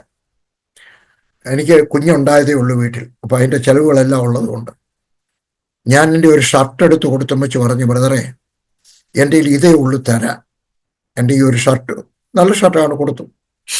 മച്ച് പറഞ്ഞു, എനിക്കോ ദൈവവേല ചെയ്യാനുള്ള ഭാഗ്യമില്ല, എന്നെ ആരും വിളിക്കത്തില്ല, ദൈവവും വിളിക്കത്തില്ല. കാരണം ഞാൻ ഒരു കൈക്കകത്ത് പട്ടാളത്തിൻ്റെ റമ്മം എന്ന് പറഞ്ഞാൽ അവിടുത്തെ ഒരുമാതിരി കള്ള, മറുകൈയിൽ ചുരുട്ടും വായിൽ വെച്ചോണ്ട് ദൈവത്തെ പുഴുത്ത ചീത്ത പറഞ്ഞിട്ടുള്ളവനാണ് ഞാൻ. ഹൃദയമുള്ള ദൈവം വിളിക്കത്തില്ല. പക്ഷെ നിങ്ങളെ വിളിച്ചിരിക്കുന്നു, ഇത്രയേ ഉള്ളെന്നും പറഞ്ഞുകൊണ്ട് ഞാനൊരു ഷർട്ട് എടുത്തു കൊടുത്തു. ഇപ്പോഴും ഞാൻ നാട്ടിൽ ചെല്ലുമ്പോഴൊക്കെ ഞങ്ങൾ തമ്മിൽ കാണും. അപ്പം ദൈവത്തിന് എന്നെ ഈ ആത്മഭാരം തന്നത് വിളിയാണെങ്കിൽ വിളിയുണ്ട്, അല്ലെങ്കിൽ വിളിയില്ല. അത്ര എനിക്ക് പറയാനുണ്ട്. ഞാൻ ചോദ്യം അല്പം കൂടെ ഒന്ന് എക്സ്പാൻഡ് ചെയ്യണമായിരുന്നു. ചോദ്യത്തിൻ്റെ പകുതിയാണ് ചോദിച്ചത്. എല്ലാവരും നടന്ന വഴിയിലൂടെയല്ല പിജിയോട് സംഘങ്ങളുടെ വിളി തിരിച്ചറിഞ്ഞത് വിളിയിലേക്ക് വന്നത്. സാധാരണ നമ്മൾ കാണുന്ന ഒരാൾക്ക് വിളി ഉണ്ടാകുമ്പോൾ, ഇപ്പോൾ ആ പറഞ്ഞ കോശി എന്ന് പറഞ്ഞ പ്രിയപ്പെട്ട കർത്താവിൻ്റെ ദാസൻ ചെയ്തതുപോലെ ഒരു ബൈബിൾ കോളേജിൽ പോവുക, എല്ലാവരും പോകുന്നൊരു റൂട്ടുണ്ട് അല്ലേ? പക്ഷേ അങ്കിൾ അങ്ങനെ ഒരു റൂട്ടിലല്ല മുന്നോട്ട് പോയത്. ഈ ബൈബിൾ കോളേജിൽ പഠിക്കാതെ എനിക്കറിയില്ല കേട്ടോ, പിന്നീട് അങ്കിള് പല കാര്യങ്ങൾ ചെയ്തു. എന്നാൽ ആരംഭകാലത്തെക്കുറിച്ചാണ് ഞാൻ പറയുന്നത്. അങ്ങനെ ആ റൂട്ടിൽ പോകുമ്പോൾ അതും ഒത്തിരി ചോദ്യങ്ങളുണ്ടാകും. ബൈബിൾ കോളേജിൽ പഠിക്കണ്ടായോ, അല്ലെങ്കിൽ വിദേശത്തെ ബൈബിൾ കോളേജുകളിൽ അഡ്മിഷൻ എടുക്കുന്ന ഒരു ട്രെൻഡ് ആ കാലഘട്ടത്തിലുണ്ടായിരുന്നു, അങ്കിളൊക്കെ ഇറങ്ങുന്ന സമയത്ത്. അങ്ങനെയുള്ള ഒത്തിരി ചോദ്യങ്ങൾ, പ്രലോഭനങ്ങൾ ഒക്കെ ജീവിതത്തിൽ വന്നിട്ടുണ്ടാകുമല്ലോ അല്ലേ? എൻ്റെ പാസ്റ്ററും പറഞ്ഞു വർഗീസ് ബൈബിൾ കോളേജിൽ പോകരുത്. കാരണം അദ്ദേഹം BA BD കാരനാണ്. ഇന്ത്യയിലെ അന്നത്തെ ഏറ്റവും നല്ല ബൈബിൾ കോളേജ് യവത്മാൾ ബൈബിൾ കോളേജാണ്. അദ്ദേഹം അവിടെ പഠിച്ചതാണ്. അദ്ദേഹം പറഞ്ഞു വർഗീസ് ബൈബിൾ കോളേജിൽ പോയാൽ ബൈബിൾ കോളേജ് വർഗീസിനെ മോൾഡ് ചെയ്തു പറഞ്ഞു. കഴിഞ്ഞ 12 വർഷം കൊണ്ട് വർഗീസ് 18 പട്ടാളക്കാരെ നേടി. ഇത്ര ആത്മാക്കളെ നേടിയ വേറെ ആരെയും എനിക്കറിയത്തില്ല. ബൈബിൾ കോളേജ് ചെന്ന് കഴിഞ്ഞാൽ വർഗീസിൻ്റെ വിശ്വാസമൊക്കെ മാറ്റി, ഇതൊന്നും നടക്കത്തില്ല, ഇതൊക്കെ പണ്ട് നടന്നെന്ന് പറഞ്ഞിട്ട് അവർ മോൾഡ് ചെയ്യുന്നുണ്ട്, വർഗീസ് പോകരുത് എന്ന് പറഞ്ഞു. എന്നാൽ എനിക്ക് 1 വർഷത്തേക്ക് പോയാൽ കൊള്ളാമെന്ന് ആഗ്രഹമുണ്ടായിരുന്നു. ഒരു ചെറിയ കോഴ്സ് 6 മാസമേ ഉള്ളായിരുന്നു നോട്ടം, 6 മാസമെങ്കിലും പോകണമെന്ന്. അന്ന് വൈവാമോ ഇങ്ങനെയുള്ള കോഴ്സുകളൊന്നും ഇന്ത്യയിലില്ല, അതുകൊണ്ട് എനിക്ക് പോകാനൊത്തില്ല. എന്നാൽ ഞാൻ കട്രായിട്ട് ചെന്ന് കഴിഞ്ഞുടനെ യവത്മാൾ ബൈബിൾ കോളേജിൽ നിന്ന് എനിക്കൊരു എഴുത്ത് വന്നു. PM തോമസിൻ്റെ ശിഷ്യനായ നീ സുവിശേഷ വേലയ്ക്ക് പോയെന്നറിഞ്ഞു. കാശ്മീരിൽ നിന്ന് ഞങ്ങൾക്ക് ഇന്ന് വരെ ഒരു വേലക്കാരനില്ല, ഒരു സ്റ്റുഡൻ്റ് ഇല്ല. നിനക്ക് വരാമെങ്കിൽ മുഴുവൻ സ്കോളർഷിപ്പും തന്നേക്കാം, വന്നിട്ട് BTH പഠിച്ചാട്ടെ എന്ന് പറഞ്ഞുകൊണ്ട്. ഞാൻ വിചാരിച്ചു, ഞാൻ അവർക്ക് എഴുതി 4 വർഷം അവിടെ വന്ന സമയം ചെലവഴിക്കാൻ എനിക്കില്ല. അപ്പോഴത്തേക്ക് എത്ര പേരാ നരകത്തിൽ പോകുന്നത്? എൻ്റെ ബാലൻസ് അവിടെയാണ്. ബൈബിൾ പഠിക്കണം, പക്ഷെ ബൈബിൾ പഠിച്ചു ഈ 4 വർഷം കൊണ്ട് ഞാൻ പഠിക്കാൻ പോകുമ്പോഴത്തേക്ക് എത്ര പേര് നരകത്തിൽ പോകുന്നില്ല. ഞാൻ മീൻ പിടിക്കാൻ നടക്കുന്നത് പോലെ നടക്കുക. അതുകൊണ്ട് ഞാൻ ബൈബിൾ കോളേജ് വിശ്വസിക്കുന്നു. എൻ്റെ 5 മക്കളും ബൈബിൾ കോളേജിൽ പഠിച്ചതാണ്. ബൈബിൾ പഠിച്ചു, അല്ലെങ്കിൽ സൈക്കോളജി പഠിച്ചു, അല്ലെങ്കിൽ ബിസിനസ് മാനേജ്മെൻറ്റ് പഠിച്ചു. എല്ലാവരും ബൈബിൾ കോളേജിൽ പഠിച്ചാണ്. ഞാൻ ബൈബിൾ കോളേജിൽ വിശ്വസിക്കുന്നു. പക്ഷെ എനിക്ക് പോകാൻ ഒരു താല്പര്യം തോന്നിയില്ല. അന്ന് ഷോർട്ട് കോഴ്സ് 6 മാസത്തെ ഉണ്ടായിരുന്നു, ഞാൻ പോകുമായിരുന്നു. പക്ഷേ ബൈബിൾ കോളേജിൽ പോകാതിരുന്നതും കുറച്ച് നന്നായി. പിന്നെ ഒരിക്കൽ VA തോമസ് ഉണ്ട്, വലിയൊരു ദൈവദാസനുണ്ടായിരുന്നു കേരളത്തിൽ. അദ്ദേഹം എൻ്റെ കൂടെ വന്ന് 2 ആഴ്ച താമസിച്ചു. അപ്പോൾ എൻ്റെ ആശയങ്ങളും പ്രസംഗങ്ങളും ഒക്കെ ഞങ്ങൾ പറഞ്ഞു കഴിയുമ്പോൾ പറയും, വർഗീസ് ശിവധാരണ ഒരു ബൈബിൾ കോളേജിലൂടെ പോയിരുന്നെങ്കിൽ ഈ മുത്തുമണികളെല്ലാം മാലകൾ പോലെ കോർത്തെടുക്കുവാൻ കഴിയുമായിരുന്നു. പക്ഷെ ഞാൻ ഒരു കാര്യം ചെയ്തു വളരെ, ഒരു ബൈബിൾ സ്കൂൾ വിദ്യാർത്ഥി എന്തുമാത്രം സമയം ബൈബിൾ പഠിക്കാൻ 3 വർഷം ചെലവഴിക്കുമോ അതിനേക്കാൾ കൂടുതൽ സമയം ഞാൻ ഞങ്ങളുടെ അടുക്കലുള്ള ഒരു പേരത്തോട്ടത്തിൽ പോയിരുന്ന് പഠിച്ചു. ഉള്ള മാസികളെല്ലാം വരുത്തുമായിരുന്നു. അസംബ്ലീസ് ഓഫ് ഗോഡിൻ്റെ വരുത്തും, IPC-കാരുടെ വരുത്തും, ചർച്ച് ഓഫ് ഗോഡ്, അവർക്ക് 3 പേർക്കേ ഉള്ള അന്ന് മാസിക. ഉദയനക്ഷത്രമുണ്ട്, ലൈറ്റ് ഓഫ് ലൈഫ് എന്നുണ്ട്, ബോംബെ എന്നൊരെണ്ണമുണ്ട്. ഇതെല്ലാം വരുത്തി കഴിയുമ്പോൾ ഇത് മുഴുവൻ ഞാൻ പഠിക്കും തുറന്ന വേദോസ്തവമായിട്ട്. എനിക്ക് 4 വേദോസ്തവം, 4 ഭാഷ അറിയാം: ഇംഗ്ലീഷ്, ഹിന്ദി, ഉറുദു, മലയാളം. ഈ 4 ബൈബിളും കൂടെ തുറന്നു വെച്ച് ഞാൻ ബൈബിൾ പഠിക്കുമായിരുന്നു. ആഴ്ചയിൽ ഒരു ദിവസം ആരോടും മിണ്ടാതെ, എൻ്റെ ഭാര്യയോട് പോലും മിണ്ടത്തില്ല, അടുത്ത പേരത്തോട്ടത്തിൽ, പോലീസ് IG-യുടെ പേരത്തോട്ടമാണ്. അടുക്ക് ഞാൻ പറഞ്ഞു, ഇവിടെ വന്നിരുന്ന് ബൈബിൾ വായിച്ചോട്ടെ. അയാൾ പറഞ്ഞത് ഞങ്ങളുടെ പേരയ്ക്കകത്തില്ല. ഞാൻ പറഞ്ഞു, കുരങ്ങ് തിന്നും, വർഗീസ് ഉപദേശി തിന്നത്തില്ല. അപ്പോൾ അയാൾ എനിക്ക് അനുവദിച്ചു തന്നു. ഞാനൊരു ചാക്കുമൊക്കെ വിരിച്ച്, അന്ന് കസേരയൊന്നുമില്ല, ചാക്കുമൊക്കെ കൊണ്ട് വിരിച്ച് അവിടെ ഇരുന്നുകൊണ്ട് പഠിച്ചു. അപ്പോൾ ഈ വേദപുസ്തകങ്ങളെല്ലാം തുറന്നു വെച്ച് മാസികളും ഒക്കെ വരുത്തി, പാസ്റ്റർ PD ജോൺസന്റെ പുസ്തകങ്ങളെല്ലാം, YSKL-ന്റെ പ്രവചന പുസ്തകങ്ങളെല്ലാം, ഇതേ ഉള്ള അന്ന് പുസ്തകങ്ങൾ, വേറെ പുസ്തകങ്ങളൊന്നുമില്ല. ഇതെല്ലാം വരുത്തി വെച്ചിട്ട് ഞാൻ ഈ പുസ്തകങ്ങളിലൂടെ ഒക്കെ പഠിച്ചു. വേറെ കുറച്ച് പുസ്തകമൊക്കെ വരുത്തി, നവജീവോദയത്തിൽ നിന്ന് സാഹിബ്മാരെഴുതിയ, കാശിന് കൊള്ളത്തില്ല. പക്ഷെ ഇതെല്ലാം വെച്ചുകൊണ്ട് ഞാൻ ബൈബിളുള്ളവർ, അതുകൊണ്ടാണ് ഇപ്പോൾ 82 പുസ്തകങ്ങൾ ഞാൻ എഴുതിയിട്ടുണ്ട്. ഈ പുസ്തകമൊക്കെ എഴുതിയത് പ്രാർത്ഥിച്ചു കിട്ടിയതാണ്. പിന്നെ ബാക്കിയല്ലാതെ പുസ്തകങ്ങളിൽ നിന്നും ധ്യാനിച്ചപ്പോഴും ഒക്കെ ദൈവം തന്ന ആശയങ്ങളാണ്. അപ്പോൾ ഒരു ഞാൻ ബൈബിൾ സ്കൂളിൽ 5-6 ബൈബിൾ കോളേജിൽ പോയിട്ടുണ്ട് ഞാൻ, കേട്ടോ. പഠിപ്പിക്കാൻ പോയതാ, അല്ലാതെ പഠിക്കാനെങ്ങും പോയില്ല.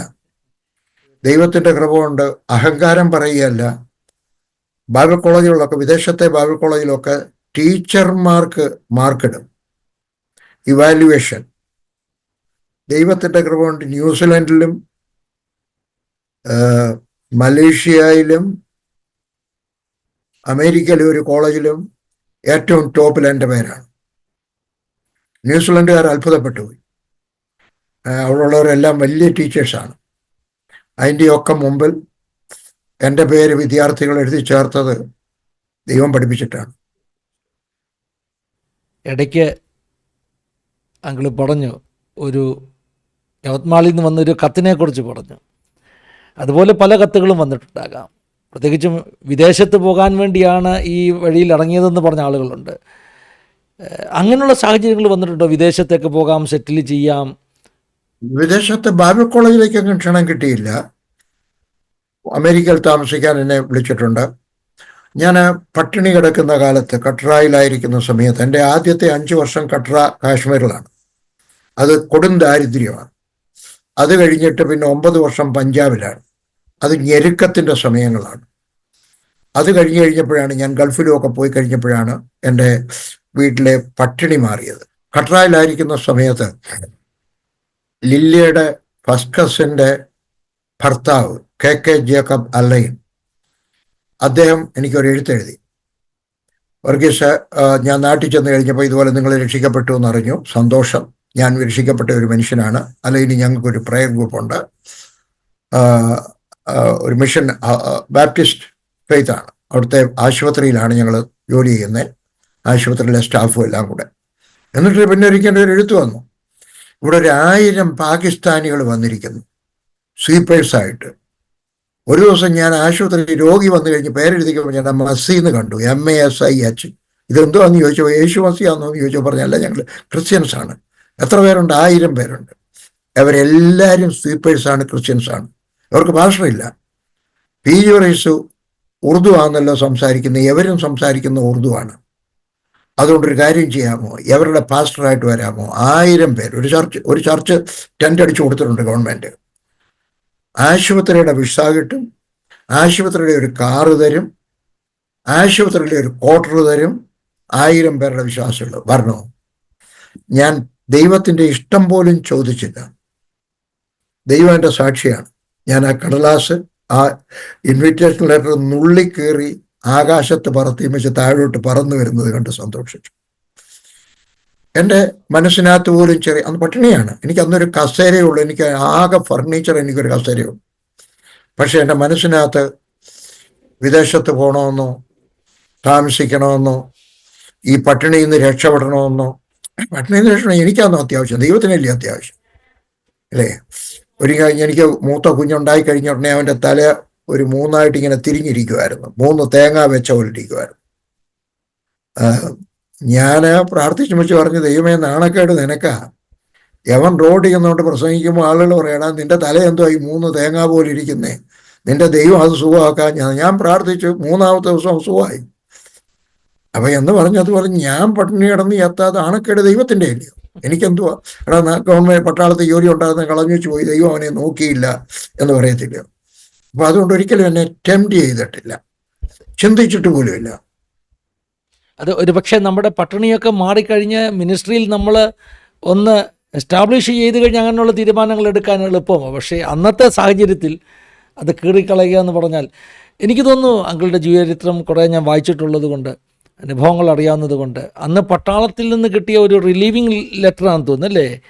ആ ഒരു മിലിറ്ററി ഓഫീസറുടെ മുമ്പിൽ വെച്ച് തന്നെ കീറിക്കളഞ്ഞൊരു അനുഭവം ഉണ്ടല്ലോ. സെക്കൻഡറാബാദിലെ ഞങ്ങളുടെ റെക്കോർഡ് ഓഫീസ്, അവസാനം അവിടെ ചെല്ലേണ്ടത്. ഒരാഴ്ച അവിടെ താമസിക്കണം, പല സെക്ഷനിൽ ചെന്നിട്ട് ഒപ്പിടണം. അവസാനം ഓഫീസർ 2-3 കടലാസ് തരും. ഒന്ന് നിന്നെ പിരിച്ചു വിട്ടിരിക്കുന്നതുകൊണ്ട് ഒരു ബുക്കാണത്, ഡിസ്ചാർജ് സർട്ടിഫിക്കറ്റ് എന്ന് പറഞ്ഞാൽ അതൊരു ചെറിയൊരു ബുക്കാണ്. രണ്ടാമത് എംപ്ലോയ്മെൻറ്റ് എക്സ്ചേഞ്ചിൽ ചെന്ന് കഴിഞ്ഞും വെച്ച് കൊടുക്കാമെങ്കിൽ, കൊല്ലം എംപ്ലോയ്മെൻറ്റ് എക്സ്ചേഞ്ചിലേക്കാണ്, ഞാൻ കൊല്ലം ഡിസ്ട്രിക്റ്റുകാരനാണ്. അവിടെ ചെന്ന് കൊടുത്തു കഴിയാമെങ്കിൽ ബാങ്കിലോ ട്രാൻസ്പോർട്ടിലോ ഒക്കെ അതിവേഗത്തിൽ ജോലി കിട്ടും. അത് അയാളുടെ മുമ്പിൽ വെച്ച് തന്നെ ഞാൻ വലിച്ചു കയറിയത്. അയാൾക്ക് ദേഷ്യം വന്നു, പക്ഷേ അയാൾ എന്നെ ഒന്നും ചെയ്യാനൊക്കത്തില്ല, കാരണം ഞാൻ പിരിഞ്ഞിരിക്കുക, അതെനിക്കറിയാം. ക്യാപ്റ്റനാണ്. ആൾ ദേഷ്യത്തോടെ കാക്കിയാന്ന്. ഞാൻ പറഞ്ഞു, സാറേ ഞാൻ ജോലി രാജിവെച്ച് വെച്ച് ദൈവവേലയ്ക്ക് പോവാ, എനിക്ക് വേറെ ജോലിക്ക് വേണ്ടി പോവല്ല. വാസ്തവത്തിൽ ഞാൻ അങ്ങനെ ചെയ്തത് എന്നോട് തന്നെ സംസാരിക്കാനായിരുന്നു. കാരണം എനിക്കൊരു ചിന്ത വന്നു, നാളെ ഞാൻ സുവിശേഷ വേലയ്ക്ക് ഇറങ്ങി എൻ്റെ കൊച്ചൻ പട്ടിണി കിടന്ന് കരയുമ്പോൾ പാല് വാങ്ങിക്കാൻ നിവൃത്തിയില്ലെങ്കിൽ ഞാൻ ചിലവൻ ജോലി അന്വേഷിച്ച് പോകാനൊരു സാധ്യത ഇല്ലാതെ വരുമോ? നമ്മളെല്ലാവരും പട്ടിണി കിടക്കും, പക്ഷെ നമ്മുടെ കുഞ്ഞുങ്ങൾ പട്ടിണി കിടന്ന് കരയുമ്പം നമ്മൾ ആടിപ്പോവും. മനുഷ്യരാണ് നമ്മൾ, സ്നേഹമുള്ള അപ്പനാണെങ്കിൽ അല്ലാത്തവനാണെങ്കിലും അവിടെ ഇരിക്കുവാണെങ്കിൽ. അതുകൊണ്ട് ഞാൻ ഇംഗ്ലീഷിൽ പറയത്തില്ലയോ, ഐ ബേൺ ദ ബ്രിഡ്ജ്. പട്ടാളത്തിലെ ഒരു വകയാണ്. ഏതെങ്കിലും ഒരു രാജ്യത്ത് എന്ന് കയറി കഴിയുമ്പോൾ പട്ടാളത്തിലെ കമാൻഡർ അവിടെ കൊണ്ടുവച്ച് പറയും, മുമ്പോട്ട് പോയി യുദ്ധം ചെയ്താട്ട് ഞാൻ നിങ്ങളിങ്ങോട്ട് കയറി വന്ന പാലം കത്തിച്ച് നശിപ്പിക്കുക, ഇനി നിങ്ങൾക്ക് തിരിച്ചു പോകാൻ നിവർത്തിയിൽ.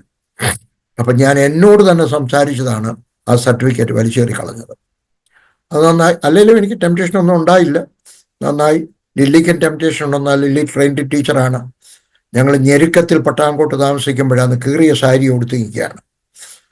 സ്കൂളിലെ പ്രിൻസിപ്പൽ വന്നു, മിസ് വിൽസൺ, മദാമയാണ്, മിഷൻ സ്കൂളിലെ, വന്നു വെച്ച് പറഞ്ഞു, നോക്കിക്കേ ഒരു ടീച്ചറിൻ്റെ വേക്കൻസി ഉണ്ട്, നീ ട്രെയിൻഡ് ടീച്ചറാണല്ലോ, നീ വന്ന് ജോയിൻ ചെയ്താട്ട് സ്കൂളിലെ ക്വാർട്ടറും തരാം, പത്താംകോട്ട് സ്കൂളിലെ ക്വാർട്ടറും തരാം, ശമ്പളവും കിട്ടും, വൈകുന്നേരം നിങ്ങൾക്ക് സൂക്ഷിച്ചിട്ട് വേലയും ചെയ്യാം. ലില്ലി പറഞ്ഞു, കലപ്പയ്ക്ക് കൈവച്ചും വെച്ച് ഇനിയും തിരിച്ചു പോകുന്ന പ്രശ്നമില്ല, ജോലിക്ക് വേണ്ടിയല്ല വന്നെങ്കിൽ ഞങ്ങൾ ഗൾഫിലെങ്ങാനും പോകുമായിരുന്നു എന്ന് പറഞ്ഞപ്പോൾ എനിക്കും ടെംപ്റ്റേഷൻ തോന്നിയിട്ടില്ല, ലില്ലിക്കും ടെംപ്റ്റേഷൻ തോന്നിയിട്ടില്ല. ദൈവത്തിൻ്റെ കൃപയാണ്. അങ്കിളിപ്പോൾ ആ വാചകം പറഞ്ഞപ്പോഴാണ് എനിക്ക് പെട്ടെന്ന് ഓർമ്മ വന്നത്. ഇന്ന് റെക്കോർഡിങ് നടക്കുന്ന ദിവസം ഞങ്ങളുടെ ചർച്ചിൻ്റെ ഫാസ്റ്റിംഗ് പ്രയറിന് ഞാൻ പറഞ്ഞൊരു വചനം, കലപ്പയ്ക്ക് കൈവച്ചിട്ട് പിന്നിലേക്ക് നോക്കുന്നവൻ ദൈവരാജ്യത്തിന് കൊള്ളാകുന്നവനല്ല. അപ്പോൾ ഇംഗ്ലീഷിൽ എഴുതിയിരിക്കുന്നത് he is not fit for the kingdom of God എന്നാണ്. ഫിറ്റ് എന്ന് പറയുമ്പോൾ ദൈവം അവനൊരു ഫിറ്റ്നസ് സർട്ടിഫിക്കറ്റ് കൊടുക്കത്തില്ല, ദൈവം കൊടുത്ത ഫിറ്റ്നസ് സർട്ടിഫിക്കറ്റ് അവൻ്റെ കയ്യിൽ നിന്ന് പോയി എന്നുള്ളത്. വാച്ച്മാനെ ഇങ്ങനെ പറഞ്ഞു, ഞാൻ വാച്ച്മാൻ്റെ ജീവചരിത്രം അധികം പേരും വായിച്ചിട്ടില്ല, ഞാൻ വായിച്ചിട്ടുണ്ട്. അതിനകത്ത് എഴുതിയിട്ടുണ്ട്, നീ സുവിശേഷ വേലയ്ക്ക് ചെയ്യുമ്പോൾ കലപ്പை പിടിച്ചുകൊണ്ട് പോകുമ്പോൾ അഥവാ കണ്ണുനീരൊഴുകി ഇറങ്ങിപ്പോയാൽ ഇടത്ത് കൈ കൊണ്ട് കണ്ണുനീര് തുടച്ച് വലത് കൈ കൊണ്ട് കലപ്പയിലുള്ള പിടി വിടാതെ മുറുകെ പിടിച്ച് മുമ്പോട്ട് നടക്കണമെന്ന്. അസാധാരണമായ ഒരു സ്റ്റേറ്റ്മെൻ്റാണ്. അപ്പം അതാണ് വാസ്തവത്തിൽ ദൈവവേല. ദൈവത്തിന് സ്തോത്രം. അങ്കിള് ടൈമിങ്ങിനെ കുറിച്ച് പറഞ്ഞു. 4 വർഷം എനിക്ക് നഷ്ടപ്പെടുത്താനില്ല, ആത്മാക്കൾ നഷ്ടപ്പെടും. എനിക്ക് തോന്നുന്നു അങ്കിളിൻ്റെ ജീവിതത്തിലെ 2 പർട്ടിക്കുലർ അനുഭവങ്ങൾ ഞാൻ എൻ്റെ ഓർമ്മയിൽ വരുന്നു. ഒന്ന്, അങ്കിളിനെ ആ ഒരു കർത്താവിൻ്റെ വേലിലേക്ക് ശരിക്കും മുൻപിലേക്ക് തള്ളിവിടാൻ കാരണം ഒരു കാവൽക്കാരൻ, അല്ലേ, ഒരു ചൗക്കീദാറിൻ്റെ മരണവുമായിട്ട് റിലേറ്റഡ് ഒരു സംഭവം എനിക്ക് തോന്നുന്നു. ഈ അങ്കിളിൻ്റെ ഓഫീസിൽ വരുമ്പോൾ എന്നും വാതുക്കൽ കാണുന്ന ഒരു പാറാവുകാരൻ. അല്ലല്ല, ചൗക്കദാരല്ല, ആ, അദ്ദേഹം ഒരു ജൂനിയർ ഓഫീസറാണ്. പക്ഷെ അയാൾ കാർപ്പൻ്ററാണ്. പട്ടാളത്തിൽ കുക്കിനും ജൂനിയർ ഓഫീസറാവാം. അപ്പോൾ ഇദ്ദേഹം ഒരു കാർപ്പൻ്റർ ആയിരിക്കുമ്പം, ഞാൻ ഡൽഹിയിലായിരിക്കുമ്പം ഞാൻ പറയുന്ന പോലെ അവിടെ വന്ന് എൻ്റെ ക്യാൻറ്റീനിലൊക്കെ വന്ന് ജോലി ചെയ്തിട്ടുണ്ട്. പക്ഷേ പാകിസ്ഥാൻ യുദ്ധം വന്നു കഴിഞ്ഞപ്പം ഇയാൾ ജൂനിയർ ഓഫീസറായി. നായബ് സുബേദാർ എന്ന് പറയും, ജയമേദാർ എന്നും പഴയ കാലത്ത് പറയുമായിരുന്നു. അപ്പം ഞാനൊരു ദിവസം ഓഫീസിൽ നിന്ന് ഇറങ്ങി വന്നപ്പോൾ ഇയാളാണ് ഓഫീസർ ഡ്യൂട്ടിക്കായിട്ട് നിൽക്കുന്നത്, ഗേറ്റിൻ്റെ അവിടെ ഡ്യൂട്ടിക്കുന്നത്. അപ്പോൾ അയാൾ എന്നെ കണ്ടുകൊണ്ട് അങ്ങ് അകത്തോട്ട് കയറിപ്പോയി. കാരണം ഞാൻ സല്യൂട്ട് ചെയ്യുമ്പോൾ അയാൾക്കൊരു നാണം, നല്ല മനുഷ്യനായിട്ടാണ്. അപ്പം എനിക്കും ഒരു നാണം, ഇയാൾക്ക് സല്യൂട്ട് ചെയ്യണമല്ലോ, കാരണം പണ്ടെൻ്റെ കാർപ്പൻ്ററായിട്ട് ജോലി ചെയ്ത് അയാൾക്ക് സല്യൂട്ട് ചെയ്യണമല്ലോ. അപ്പം അയാൾ അങ്ങോട്ട് പോയപ്പോൾ ഞാൻ എളുപ്പം ഇറങ്ങിപ്പോരും. അപ്പം എൻ്റെ ഈ ട്രാക്റ്റുണ്ട്, ഞാൻ ട്രാക്റ്റ് ഇല്ലാതെ പോകത്തില്ല, എവിടെ പോയാലും എൻ്റെ ഡയറിയും ട്രാക്റ്റും കാണും. ദൈവത്തിൻ്റെ ആത്മാവിൻ്റെ ഒക്കെ പറഞ്ഞ അയാൾ ഇന്ന് ചത്തുപോയാൽ നീ എന്തോ എടുക്കും, അതുകൊണ്ട് പോയിട്ട് സുവിശേഷം പറയാൻ പറഞ്ഞു. അപ്പം ഞാൻ ചെന്ന് കഴിയുമ്പോൾ എന്തൊരു റാം എന്നായിരുന്നു അയാളുടെ പേര്. ഞാൻ അങ്ങോട്ട് ചെന്ന് കഴിയുമ്പോൾ സല്യൂട്ട് ചെയ്തു. അയാളുടെ പറഞ്ഞു വർഗീസ് സാബ്, കാരണം ഞാൻ ഹവിൽദാറായിരിക്കും, അയാൾ നായക്കാണ്, 2 വരക്കാരനാണ് അയാൾ, എനിക്ക് 3 വരെയുണ്ട്. അപ്പോൾ എന്നൊക്കെ പറഞ്ഞു വർഗീസ് സാബ് ആ സല്യൂട്ട് മത് കരേ. ഞാൻ പറഞ്ഞില്ലല്ല, ഗവൺമെൻറ് നിങ്ങളെ ഓഫീസറാക്കി, പിന്നെ ഞാൻ സല്യൂട്ട് ചെയ്യും. ഞാനൊരു ട്രാക്റ്റ് കൊടുത്തു, അതിനകത്ത് എഴുതിയിരുന്നത് ദേരീസെ ഹാനി എന്നായിരുന്നു എൻ്റെ പേര്. എന്ന് പറഞ്ഞാൽ പാമ്പ് കടിച്ചു കഴിഞ്ഞാൽ പിന്നെ താമസിച്ചുകൊണ്ടിരിക്കരുത്, താമസിച്ചു കഴിഞ്ഞാൽ ചത്തുപോകും, അതുകൊണ്ട് അതിവേഗത്തിൽ തീരുമാനം എടുക്കണം, യേശുവിനെ രക്ഷിതാവായി സ്വീകരിക്കാനുള്ള കൊടുത്തു. ഞാൻ പുറത്തു വെച്ച് പറഞ്ഞു ദേരീസെ ഹാനി പറഞ്ഞ് ഞങ്ങൾ ആൾ കാര്യമായിട്ട് പറഞ്ഞു. ഞാൻ ശ്രദ്ധിച്ചിട്ടുണ്ട്, ഡൽഹിയിലായിരിക്കുമ്പോൾ ഭയങ്കര കള്ളുകൂടിയനല്ലായിരുന്നു, ഇവിടെ വന്നു കഴിഞ്ഞ് വെച്ചാണ് എന്തോ പറ്റിയിരിക്കുന്നു. ഇപ്പം ഞങ്ങളെല്ലാവരും സംസാരിക്കാറുണ്ട് നിൻ്റെ ജീവിതത്തിനകത്ത് വ്യത്യാസം. ഞാൻ പറഞ്ഞു ഇതുപോലെ റാം സുബേദാർ സാബ് ആപ്കാ ഭി ജിന്ദഗി മേ ബദലാവട്ട് ആസക്ത ഹൈ. യേശുവിനെ രക്ഷിതാവായിട്ട് സ്വീകരിക്കാമെങ്കിൽ മനസ്സിനകത്ത് സമാധാനം വരും, സ്വർഗത്തിപ്പാം. നാടിത് വായിച്ചാട്ടെ ദേരി ഷെഹാനി ആട്ടെ വായിക്കാം, ഞാൻ വീട്ടിൽ കൊണ്ട് രാത്രി വായിക്കാമെന്ന് പറഞ്ഞു. അദ്ദേഹം ഡ്യൂട്ടി കഴിഞ്ഞു, തൻ്റെ മെസ്സിൽ പോയി കുറച്ച് കള്ളു കുടിച്ചു, ചോറുണ്ട് കഴിയുമ്പോൾ തിരിച്ചു വന്നു കഴിഞ്ഞപ്പം കള്ളു കുടിച്ചുകൊണ്ടാണോ എന്തുകൊണ്ടെന്ന് വെച്ചാൽ കറങ്ങി താഴെ വീണു, കഴുത്തി എന്നിട്ട് ജനലിൻ്റെ ആ കോൺക്രീറ്റ് പടിയല്ല അടിച്ചത്. അങ്ങനെ പൊടിഞ്ഞ് ആളിയത്ത് പോയി. അപ്പം രാവിലെ ഞാൻ ഓഫീസിലോട്ട് ചെന്ന് കഴിഞ്ഞപ്പോഴാണ് എൻ്റെ കല ആളുകൾ ചോദിച്ചു, അറിഞ്ഞോ നമ്മുടെ സുബേദാർ റാമിന് എന്താ പറ്റിയെന്ന്. ഞാൻ പറഞ്ഞില്ല. ഇതുപോലായിരുന്നു, രാത്രി ചെന്ന് ചില കള്ളു കുടിച്ചും വെച്ച് ചപ്പാത്തിയും കഴിച്ചും വെച്ച് പോയി കഴിഞ്ഞപ്പോഴാണ് കഴുത്തിയെന്ന് ജനലിൻ്റെ പടിയേലടിച്ചു എത്തുപോയി. പെട്ടെന്ന് ഞാൻ വിചാരിച്ചു, അന്ന് ഞാൻ സുവിശേഷം പറഞ്ഞില്ലായിരുന്നെങ്കിൽ ജീവിതകാലം മുഴുവൻ കുറ്റബോധവുമായിട്ട് നടക്കണമായിരുന്നു. അല്ലെ, DL മൂഡിയുടെയും അങ്ങനെ ഒരു കഥയുണ്ട്. അപ്പോൾ അദ്ദേഹം അന്ന് തീരുമാനിച്ചു, കാരണം ഒരിടത്തൊരു മീറ്റിംഗ് കഴിഞ്ഞും വെച്ച് പറഞ്ഞു, നാളെ നിങ്ങൾ എൻ്റെ പ്രസംഗം കേൾക്കാൻ വരണം, നാളെ നിങ്ങൾ തീരുമാനം എടുക്കുവാൻ ഞാൻ നിങ്ങളോട് ആവശ്യപ്പെടാം എന്ന് പറഞ്ഞു വെച്ച് പോയി. അന്ന് അതിനകത്തൊരു വലിയ തീപിടുത്തം ഉണ്ടായി, വലിയ ഫേമസ് ഒരു തീപിടുത്തമായിരുന്നു. ആ തീപിടുത്തത്തിനകത്ത് അവരെല്ലാം മരിച്ചുപോയി, അധികം പേര് മരിച്ചുപോയി. അപ്പോൾ അന്ന് വിചാരിച്ചു, ഞാൻ നാളെ തീരുമാനിക്കാമെന്ന് പറഞ്ഞത് അബദ്ധമായി പോയല്ലോ, ഇന്നലെ അവസരം കൊടുക്കേണ്ടിയായിരുന്നു. അതുപോലെ ഞാനും വിചാരിച്ചു, റാമിൻ്റെ ഞാൻ അന്ന് തീരുമാനം എടുക്കണമെന്ന് പറഞ്ഞില്ലായിരുന്നെങ്കിൽ ജീവിതകാലം മുഴുവൻ കുറ്റബോധമായിട്ട് നടക്കുമായിരുന്നു. അതുകൊണ്ട് ഇന്നുള്ള അവസരം നാളത്തേക്ക് ആർക്കും മാറ്റിക്കൊടുക്കരുത് എന്ന് തീരുമാനിച്ചു. അതുപോലെ ഈ ഗംഗാനദിയുടെ തീരത്താണോ അതോ യമുനയുടെ തീരത്താണോ ഒരു ട്രാക്ടർ ഡിസ്ട്രിബ്യൂട്ട് ചെയ്യുമ്പോൾ ഉള്ളൊരു അനുഭവം ഉണ്ടല്ലോ, പാദ്രി സാബ് ഇത്രയും നാൾ എവിടെയായിരുന്നു, ഇത്രയും നേരം എവിടെയായിരുന്നു എന്ന് ചോദിക്കുന്നൊരു അനുഭവം ഉണ്ടല്ലോ നമ്മളിൽ. ഞാൻ എൻ്റെ ഓർമ്മയിൽ നിന്ന് ഞാനിങ്ങനെ ചിതറിയ ഓർമ്മയിൽ നിന്ന് എടുത്തു പറയുകയാണ്. കരയാതെ പറയാൻ എന്നെ കൊണ്ടൊക്കത്തില്ലത്. ഗംഗാനദി എന്നെ എന്നും ആവേശം കൊള്ളിക്കുന്ന ഒരു നദിയാണ്. ഞാൻ അതിൻ്റെ മുകളിൽ കൂടെ പാലത്തിൽ കൂടെ പോയിട്ടുണ്ട്. പക്ഷേ ഒരിക്കലും എനിക്കൊരാഗ്രഹം തോന്നി ഗംഗാനദി കാണാൻ പോകണം. അതുകൊണ്ട് ഗംഗാനദി കാണാനായിട്ട് ഞാൻ UP-യിൽ ചെന്നു.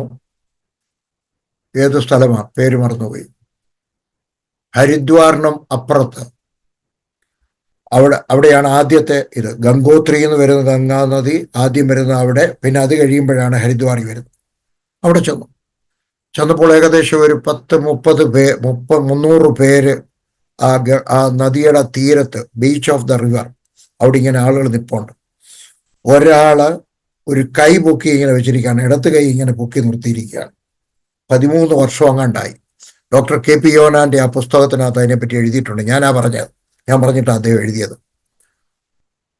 അയാൾ താത്തിട്ടില്ല, ആ കൈ അങ്ങനെ മരവിച്ചു പോയി, ഇനി അത് താഴത്തില്ല. ഫിസിയോതെറാപ്പിയൊക്കെ ചെയ്താൽ ചിലപ്പോൾ ഇച്ചിരി താന്നെന്ന് വരും, പക്ഷേ താഴത്തിൽ അങ്ങനെ വടിപോലിരിക്കുകയാണ്. അങ്ങനെ നടക്കുന്ന ഞാൻ റോഡിൽ കൂടെ നടക്കുന്നതും നിൽക്കുന്നതും എല്ലാം അങ്ങനെയാണ്. വേറൊരാൾ ഒരു കാല് പൊക്കി നിൽക്കുകയാണ്. ചിലർ ആണിയുടെ പുറത്ത് കിടക്കണം, ആണിയുടെ മെത്ത ഉണ്ടാക്കി അതിൻ്റെ പുറത്ത് കിടക്കും. ഇപ്പോൾ ചെന്നാലും കാണാം. ഞാൻ കണ്ടു ഒരു മനുഷ്യൻ ഇരിക്കുന്നു, വട്ടത്തിൽ വിറകിട്ടിട്ട് തീയുടെ ഒരു വട്ടം ഉണ്ടാക്കിയിരിക്കുകയാണ്, അതിൻ്റെ നടുക്കിരിക്കുകയാണ്. അയാളുടെ ദേഹമൊക്കെ പൊള്ളി അടന്നിട്ടുണ്ട്. 1 മണിക്കൂർ അവിടെ ഇരിക്കും, പിന്നെ 1 മണിക്കൂർ വെളി വന്നിരിക്കും, പിന്നെ 1 മണിക്കൂർ ചെന്നിരിക്കും, പിന്നെ 1 മണിക്കൂർ. ഈ ആണിയുടെ പുറത്ത് കിടക്കുന്നവരാണ്. ഞാൻ അവിടെ വിചാരിച്ചു, അവരെല്ലാവരും ഇവിടെയും നരകം അവിടെയും നരകം. അതെന്നെ ചിന്തിപ്പിച്ചു. ഒരാൾ സുഖമായിട്ട് ജീവിച്ചാൽ ഇവിടെ സ്വർഗം അവിടെ നരകം എന്ന് പറയാം, എവരതല്ലല്ലോ. വളരെ വികാരഭരിതനായിട്ട് നിൽക്കുമ്പോൾ ഒരു സായിപ്പ് അവിടെ സിഗരറ്റ് വലിച്ചുകൊണ്ട് ചമ്പടം പണിഞ്ഞിരുന്നുണ്ട്. Home cream, ice cream, face cream എന്നൊക്കെ പറഞ്ഞുകൊണ്ടിരിക്കുകയാണ്. അപ്പം ഞാൻ അടുക്കൽ ചെന്നിട്ട് സുവിശേഷം പറയാൻ ചോദിച്ചു. എന്താ പേര്? നെൽസൺ. എവിടെ നിന്ന് വരുവാണ്? ജർമ്മനിയിൽ നിന്ന് വരികയാണ്. ഞാൻ ചോദിച്ചു, യേശുവിനെ പറ്റി കേട്ടിട്ടുണ്ടോ? യേശുവിനെ പറ്റി മാത്രം മിണ്ടരുത്, ഞാൻ ബൈബിൾ കോളേജിൽ പഠിച്ച ആളാണ്, സെമിനാരി പഠിച്ച കത്തോലിക്കയിലെ അച്ഛനാണ്. ദൈവം അവിടെ ഒന്നും ഇല്ല എന്ന് എനിക്കറിയാം, അതുകൊണ്ട് ദൈവത്തെ അന്വേഷിച്ച് വന്നിരിക്കുകയാണ് ഇന്ത്യയിൽ.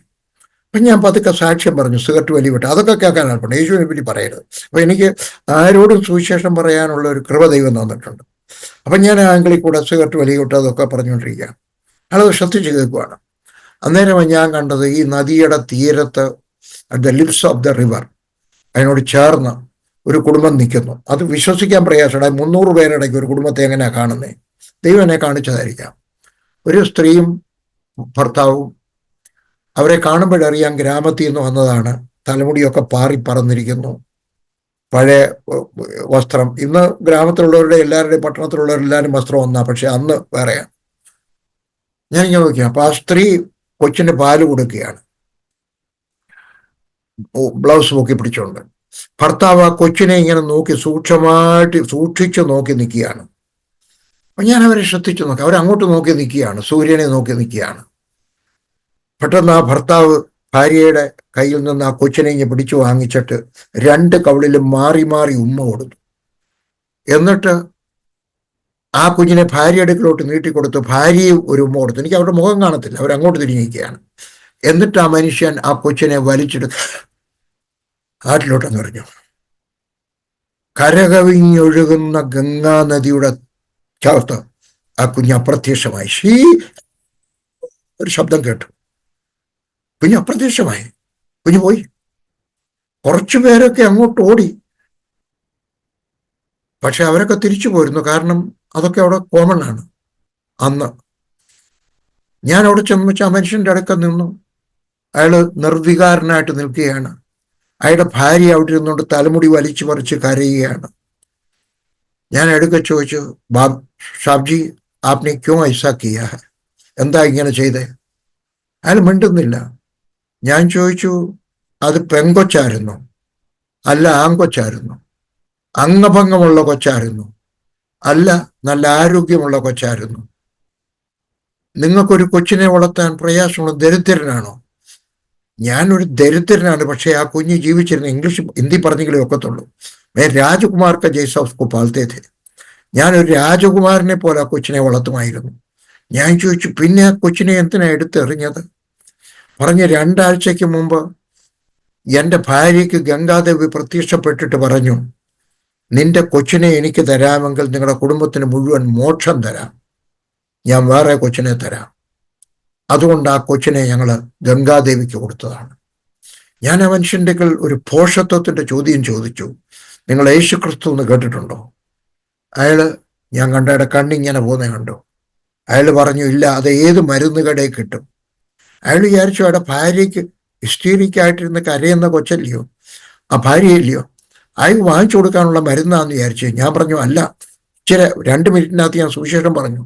ദൈവം ഭൂമിയിൽ അവതരിച്ചു, അവൻ നമുക്ക് വേണ്ടി ജീവിച്ചു, അവൻ കാൽവറി ക്രൂശിൽ മരിച്ചു, അവൻ യാഗമായി. അവൻ്റെ യാഗത്തിൽ വിശ്വസിക്കാമെങ്കിൽ ഇനിയും നമുക്ക് ഒരു യാഗവും കൊടുക്കേണ്ട ആവശ്യമില്ല, നമുക്ക് മോക്ഷം കിട്ടും. ആ സ്ത്രീ ആ വിരലുകൾ ഇങ്ങനെ കൈ ഉയർത്തി. ഞാൻ ഇപ്പോഴും ഓർമ്മയുണ്ട്. 4-5 തലമുടി ആ കൈവിരലുകളിൽ ഇങ്ങനെ തൂങ്ങിക്കിടപ്പുണ്ട്. അവരെൻ്റെ ഒരു ചോദ്യം ചോദിച്ചു, ബാബുജി आपने आधा घंटा पहले क्यों नहीं आया? अगर आधा घंटा पहले आया होता मेरा बच्चा अभी भी जिंदा होता. സാറേ, സാറെന്താ അരമണിക്കൂർ മുമ്പേ വരാഞ്ഞ്? വന്നിരുന്നെങ്കിൽ എൻ്റെ കുഞ്ഞ് ജീവനോടെ ഉണ്ടായിരിക്കുമായിരുന്നു. ആ ചോദ്യം എൻ്റെ കാലുകൾക്ക് ചിറക് തന്നു. ഒരാഗ്രഹം, എവിടെയെങ്കിലുമൊക്കെ ചെന്നിട്ട് യേശുവിനെ പറ്റി പറയണം. പറഞ്ഞാൽ ആരെങ്കിലും ഒരാളെങ്കിലും രക്ഷിക്കപ്പെട്ടാൽ, ഒരു ഗ്രാമത്തിൽ രക്ഷിക്കപ്പെട്ടാൽ ഒരു വലിയ ചലനം ഉണ്ടാക്കാൻ കിട്ടും.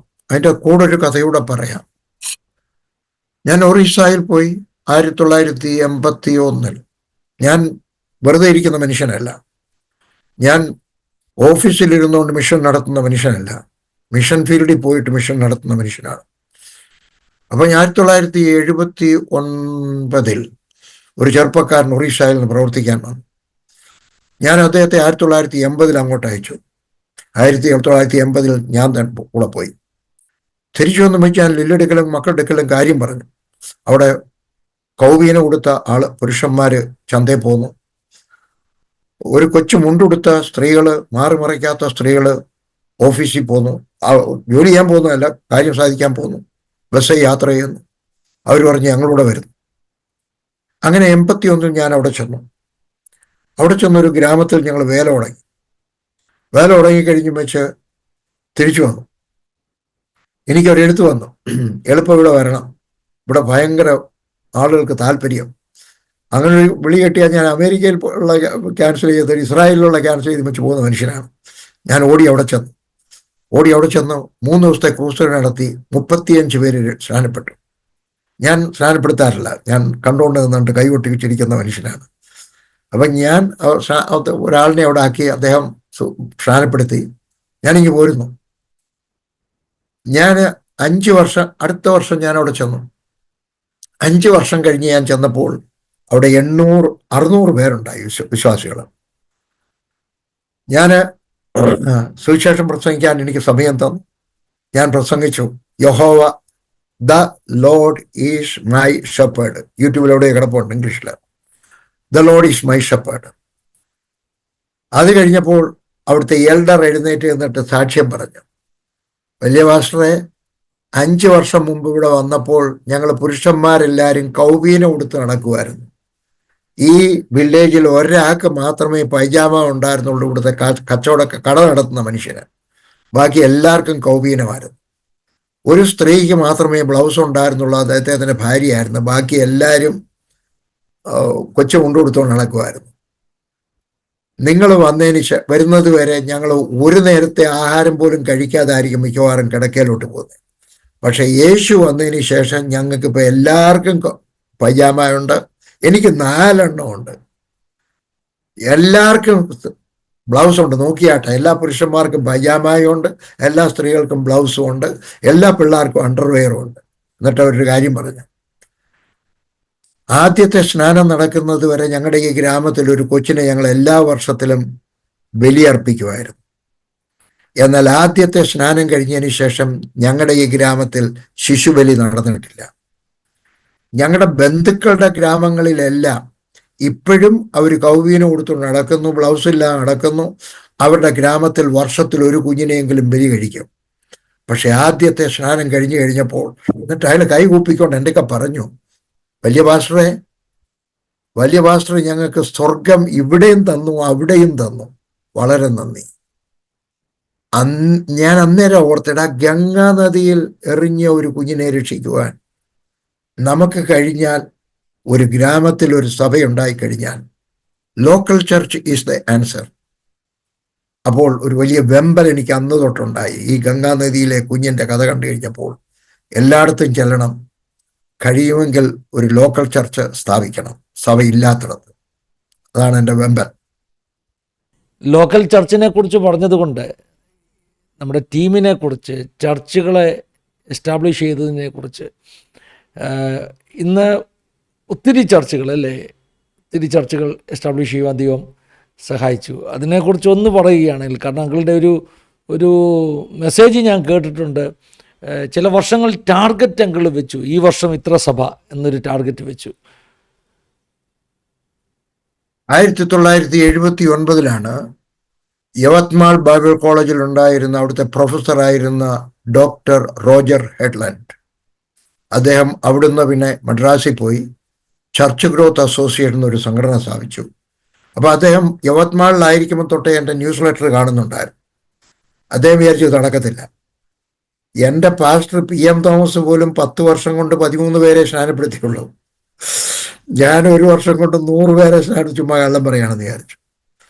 അപ്പം അദ്ദേഹം ഒന്ന് കാണാനും, തെറ്റാണെങ്കിൽ കുഞ്ഞെ നീ ചെയ്യുന്നത് തെറ്റാണെന്ന് പറയാനും, കണ്ടാൽ സന്തോഷിക്കാനുമായിട്ട് അദ്ദേഹം വന്നു. അദ്ദേഹം അവിടെ വന്നു കഴിയും വെച്ച് അപ്പോഴത്തേക്ക് ഞങ്ങളുടെ സംഘടനയിൽ 10-60 പേർ സുശീലക്കാരുണ്ട്. അദ്ദേഹം എൻ്റെ അടുക്ക പറഞ്ഞു, വർഗീസ് ബ്രദർ വർഗീസ് ഞങ്ങളെ പഠിപ്പിച്ചു. ഫിലിപ്പീൻസിൽ ഒരാളൊരു പരീക്ഷണം നടത്തി, targeting and goal setting. It was A successful method in Philippines. അത് കഴിഞ്ഞപ്പോൾ ഞാൻ എഴുന്നേറ്റ് എന്ന് എൻ്റെ സഹോദരന്മാരുടെ ഒക്കെ പറഞ്ഞു, 10-60 ഞങ്ങളൊന്ന് ദരിദ്രരാണ്, ഞെരുക്കത്തിലുള്ളവരാണ്, ഒറ്റ കസേരയേ ഉള്ളൂ, അത് ഈ പ്രൊഫസർക്ക് കൊടുത്തിരിക്കുകയാണ്. ഞങ്ങളെല്ലാവരും താഴെ ഇരിക്കുക, ഡെറിയയിലിരിക്കുകയാണ്. അപ്പം ഞാൻ എഴുന്നേറ്റ് എന്ന് പറഞ്ഞു, നമ്മൾ ഇന്നൊരു പുതിയ സിസ്റ്റത്തെ പറ്റി പഠിച്ചു, എനിക്ക് വിശ്വസിക്കാൻ ഒക്കുന്നില്ല ടാർഗറ്റ് ചെയ്ത ദൈവം തരുമെന്ന്. എന്തായാലും നമുക്കൊന്ന് പരീക്ഷിക്കാൻ. ഫിലിപ്പീൻസിൽ അത് സക്സസ്ഫുൾ ആയെങ്കിൽ എന്തുകൊണ്ട് നമുക്കൊന്നും ആയിക്കൂടാ? അതുകൊണ്ട് ഞാൻ പറഞ്ഞു, നമുക്കൊരു ടാർഗറ്റ് വെക്കാം, നമുക്കൊരു എന്തായാലും ദൈവത്തോട് ചോദിക്കുമ്പോൾ എന്തിനാ 100 ചോദിക്കുന്നത്, ചില കാര്യമായിട്ട് ചോദിക്കാം. ഞാൻ പറഞ്ഞു 200 സഭ അടുത്ത 10 വർഷത്തിനകത്ത്. ഡോക്ടർ റോജർ ഹെഡ്ലൻഡ് പോകുന്നിടത്തെല്ലാം പറയും. അയാൾ അവിടെ ഇരുന്നുകൊണ്ട് ഒരു കൊച്ചു മേശ, ഒരു ടേബിളും, ഒരു കസേരയുള്ള അയാൾ ഇങ്ങനെ കൈ വെച്ചുകൊണ്ട് പറഞ്ഞു, on God no, it will never happen. കാരണം അയാൾക്കറിയാം എൻ്റെ പഠിത്തം 10ാം ക്ലാസ്സേ ഉള്ളത്. അദ്ദേഹം എൻ്റെ ഫൈനാൻസ് അക്കൗണ്ട്സ് കണ്ടായിരുന്നു, അതിന് വേറൊരു കാര്യം ഉണ്ടായിട്ട് കണ്ടതാണ്. അപ്പം എൻ്റെ ലിമിറ്റഡ് ഇൻകം, എൻ്റെ കൂടുള്ളവരും 2-3 പേരേ ഉള്ളൂ PTH പഠിച്ചിട്ടുള്ളവർ, ബാക്കിയുള്ളവരൊക്കെ വലിയ പഠിത്തമില്ലാത്തവരാ. വിചാരിച്ചു ഇറ്റ് വിൽ നെവർ ഹാപ്പൻ. അദ്ദേഹം പറഞ്ഞു ശരിയായിരുന്നു. It did not happen in 10 years. 10 വർഷം കൊണ്ട് നടന്നില്ല, 5 വർഷം കൊണ്ട് നടന്നു. റോജറിൻ്റെ പോകുന്നിടത്തെല്ലാം പഠിപ്പിക്കുന്ന ഒരു വിഷയമാണ്. 10 വർഷം എന്ന് പറഞ്ഞാൽ 5 വർഷം കൊണ്ട് നടന്നു. അത് കഴിഞ്ഞപ്പോൾ ഞാൻ 5 വർഷത്തേക്ക് വേറൊരു ടാർഗറ്റ് വെച്ചു. അത് ഞങ്ങൾ 4 വർഷം കൊണ്ട് നേടി. അത് കഴിഞ്ഞപ്പോൾ ഞാൻ വേറൊരു ടാർഗറ്റ് വെച്ചു, അത് നേടി.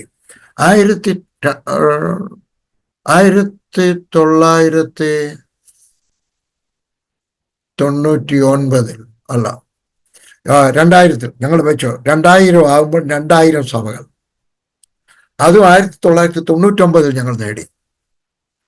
അന്നേരം ഞാൻ ഉപവാസ പ്രാർത്ഥനയിലിരുന്നു. 2000 ഏപ്രിൽ മാസത്തിൽ ഞാനൊരു ജുബായും പാൻറ്റും ഒക്കെ ഇട്ടുകൊണ്ട് താഴെ ഇരുന്നുകൊണ്ട് പ്രാർത്ഥിക്കുക. എന്തിനാ ജുബായിട്ടൊന്നും അറിയത്തില്ല, ജുബായിട്ടോണ്ടിരിക്കുക എനിക്കിപ്പോഴും ഓർമ്മയുണ്ട്. ദൈവം ഞാൻ പറഞ്ഞു, കർത്താവ് എനിക്കൊരു വലിയ ടാർഗറ്റ് തരണം, എൻ്റെ വലിയ വിശ്വാസത്തിനകത്ത് നേടിയെടുക്കാൻ ഒക്കാത്ത ഒരു ടാർഗറ്റ് നീ തരണം, അത് നേടാൻ എന്നെ സഹായിക്കണം. ഞാൻ എഫേസ്യർക്ക് ലേഖനം കൂടെ വായിക്കും. ജോഷുവയുടെ ഉപവാസം ഇരിക്കുമോ, യോശുവയുടെ പുസ്തകം വായിക്കും, അപ്പോസ്തലപ്രവൃത്തി, ഈ 3 വായിക്കും. അപ്പം യോശുവയുടെ പുസ്തകം വായിക്കുകയാണ് ഞാൻ. 1-ാം അധ്യായം നല്ല 1-ാം അധ്യായം. പക്ഷെ എന്നോട് ദൈവത്തിൻ്റെ ആത്മാവ് ഇടപെട്ടില്ല. 2, 3, 4, 5, 6 6-ാമത്തെ അധ്യായം 4-ാമത്തെ വാക്യം വന്നപ്പോൾ അവിടെ എഴുതിയിരിക്കുന്നത് കണ്ടു, 7777. പാസ്റ്റർ ചിലപ്പോൾ കണ്ടു കാണത്തില്ല, ഇനി നോക്കിയാൽ കാണാം. 7 പുരോഹിതന്മാർ 7 ദിവസം നടന്നു, 7 തുരഹി, എന്തുവാ പറയുന്നത്, പികൾ 7 പ്രാവശ്യം നടന്നു.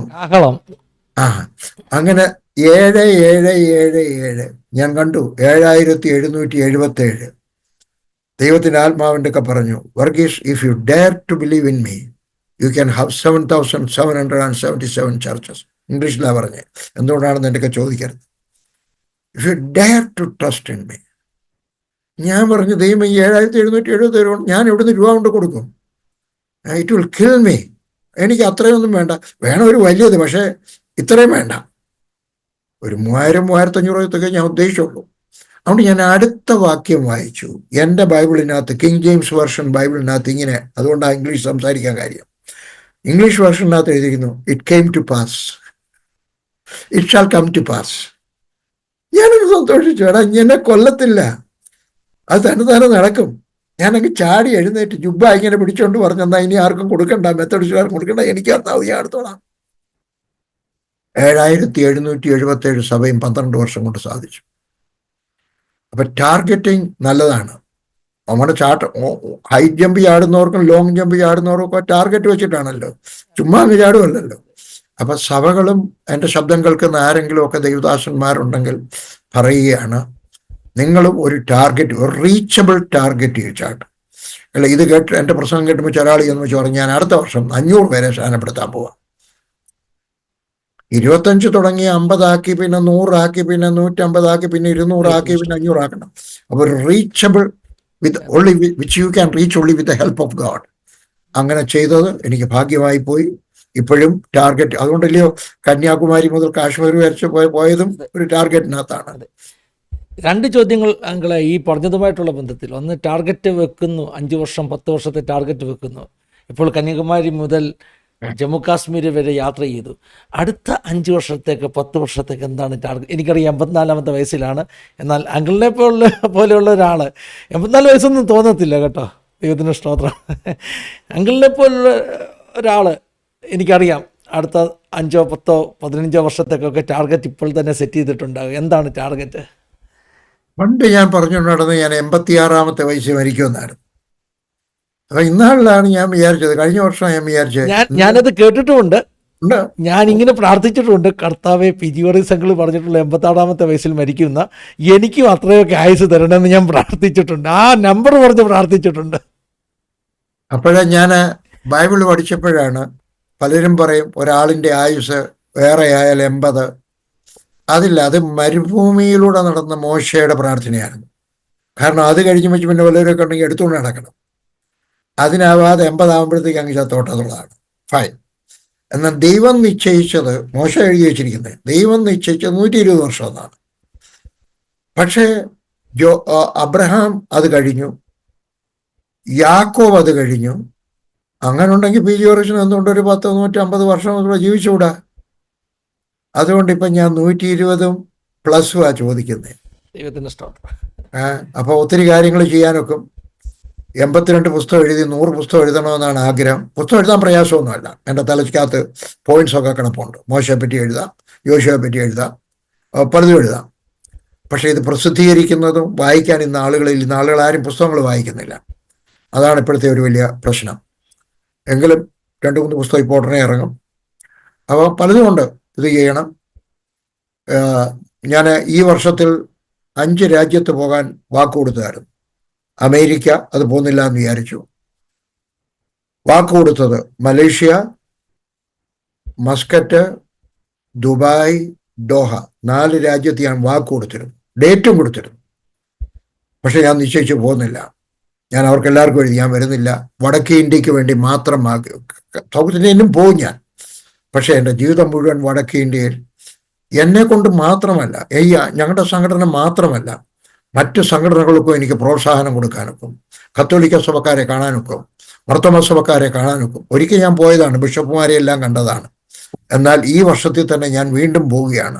മർത്തോമയിലെ ആർച്ച് ബിഷപ്പിനെ കാണാൻ, യാക്കോബായിലെ കാതോലിക്ക ബാബായെ കാണാൻ, ഓർത്തഡോക്സിലെ കാതോലിക്ക ബാബായെ കാണാൻ, IPCയിലെ വലിയ പ്രസിഡന്റിനെ കാണാൻ, അസംബ്ലീസ് ഓഫ് ഗോഡിലെ വലിയ പ്രസിഡന്റിനെ കാണാൻ, ചർച്ച് ഓഫ് ഗോഡിലെ കാണാൻ, ന്യൂ ഇന്ത്യയിലെ കാണാൻ. എന്തിനാ കാണാൻ പോകുന്നത്? എന്തുകൊണ്ട് നിങ്ങൾ 10, 50, 100 സുവിശേഷ വേലക്കാരെ വടക്കേ ഇന്ത്യക്ക് അയക്കുന്നില്ല?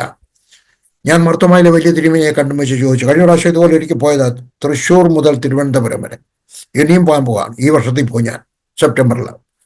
എന്നിട്ട് ഞാൻ കണ്ടും വെച്ച് ഞാൻ ചോദിച്ചു, തിരുമേനി എഴുന്നേറ്റ് നിന്ന്, ബഹുമാനത്തോടാണ് ഞാൻ ചോദിക്കുന്നത്, മാരാമൺ കൺവെൻഷന് തിരുമേനി എഴുന്നേറ്റ് നിന്നിട്ടൊരു ചോദ്യം ചോദിക്കണം. നമ്മൾ അന്ന് ചോദിച്ചതാണ്, അലക്സാണ്ടർ തിരുമേനിക്ക് ചോദിച്ചതാണ്. വടക്കേ ഇന്ത്യക്ക് വേണ്ടി നമ്മൾ 1000 ഗ്രാജുവേറ്റ്സിനെ അയക്കാൻ പോകുന്നു. 1000 പേരെ, ഗ്രാജുവേറ്റ്സ് മാത്രം മതി, 1000 പേരെ വേണം. മർത്തോമാ സഭയ്ക്ക് മാത്രമേ ആ കഴിവുള്ളൂ ചോദ്യം ചോദിക്കാനും. 1000 പേര് എഴുന്നേറ്റ് നിൽക്കും. തിരുമേനിയും പറഞ്ഞു, ഞാൻ ചോദിച്ചാൽ എഴുന്നേറ്റ് നിൽക്കും.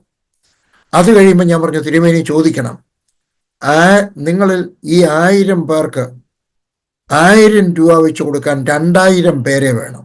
ആര് കൊടുക്കും? 2000 പേരുണ്ടാവും. അന്ന് 2000 രൂപ ഉണ്ടെങ്കിൽ ഇനഫാണ്. ഇന്ന് 25,000 എന്ന് പറയുന്ന പോലാണ്. തിരുമേനി പറഞ്ഞു ഉണ്ടാവും. ഞാൻ പറഞ്ഞു, എന്നാ തിരുമേനി ചോദിക്കുമെന്ന് ചോദിച്ചോ? പറഞ്ഞു, എനിക്ക് കേരളത്തെ പറ്റിയും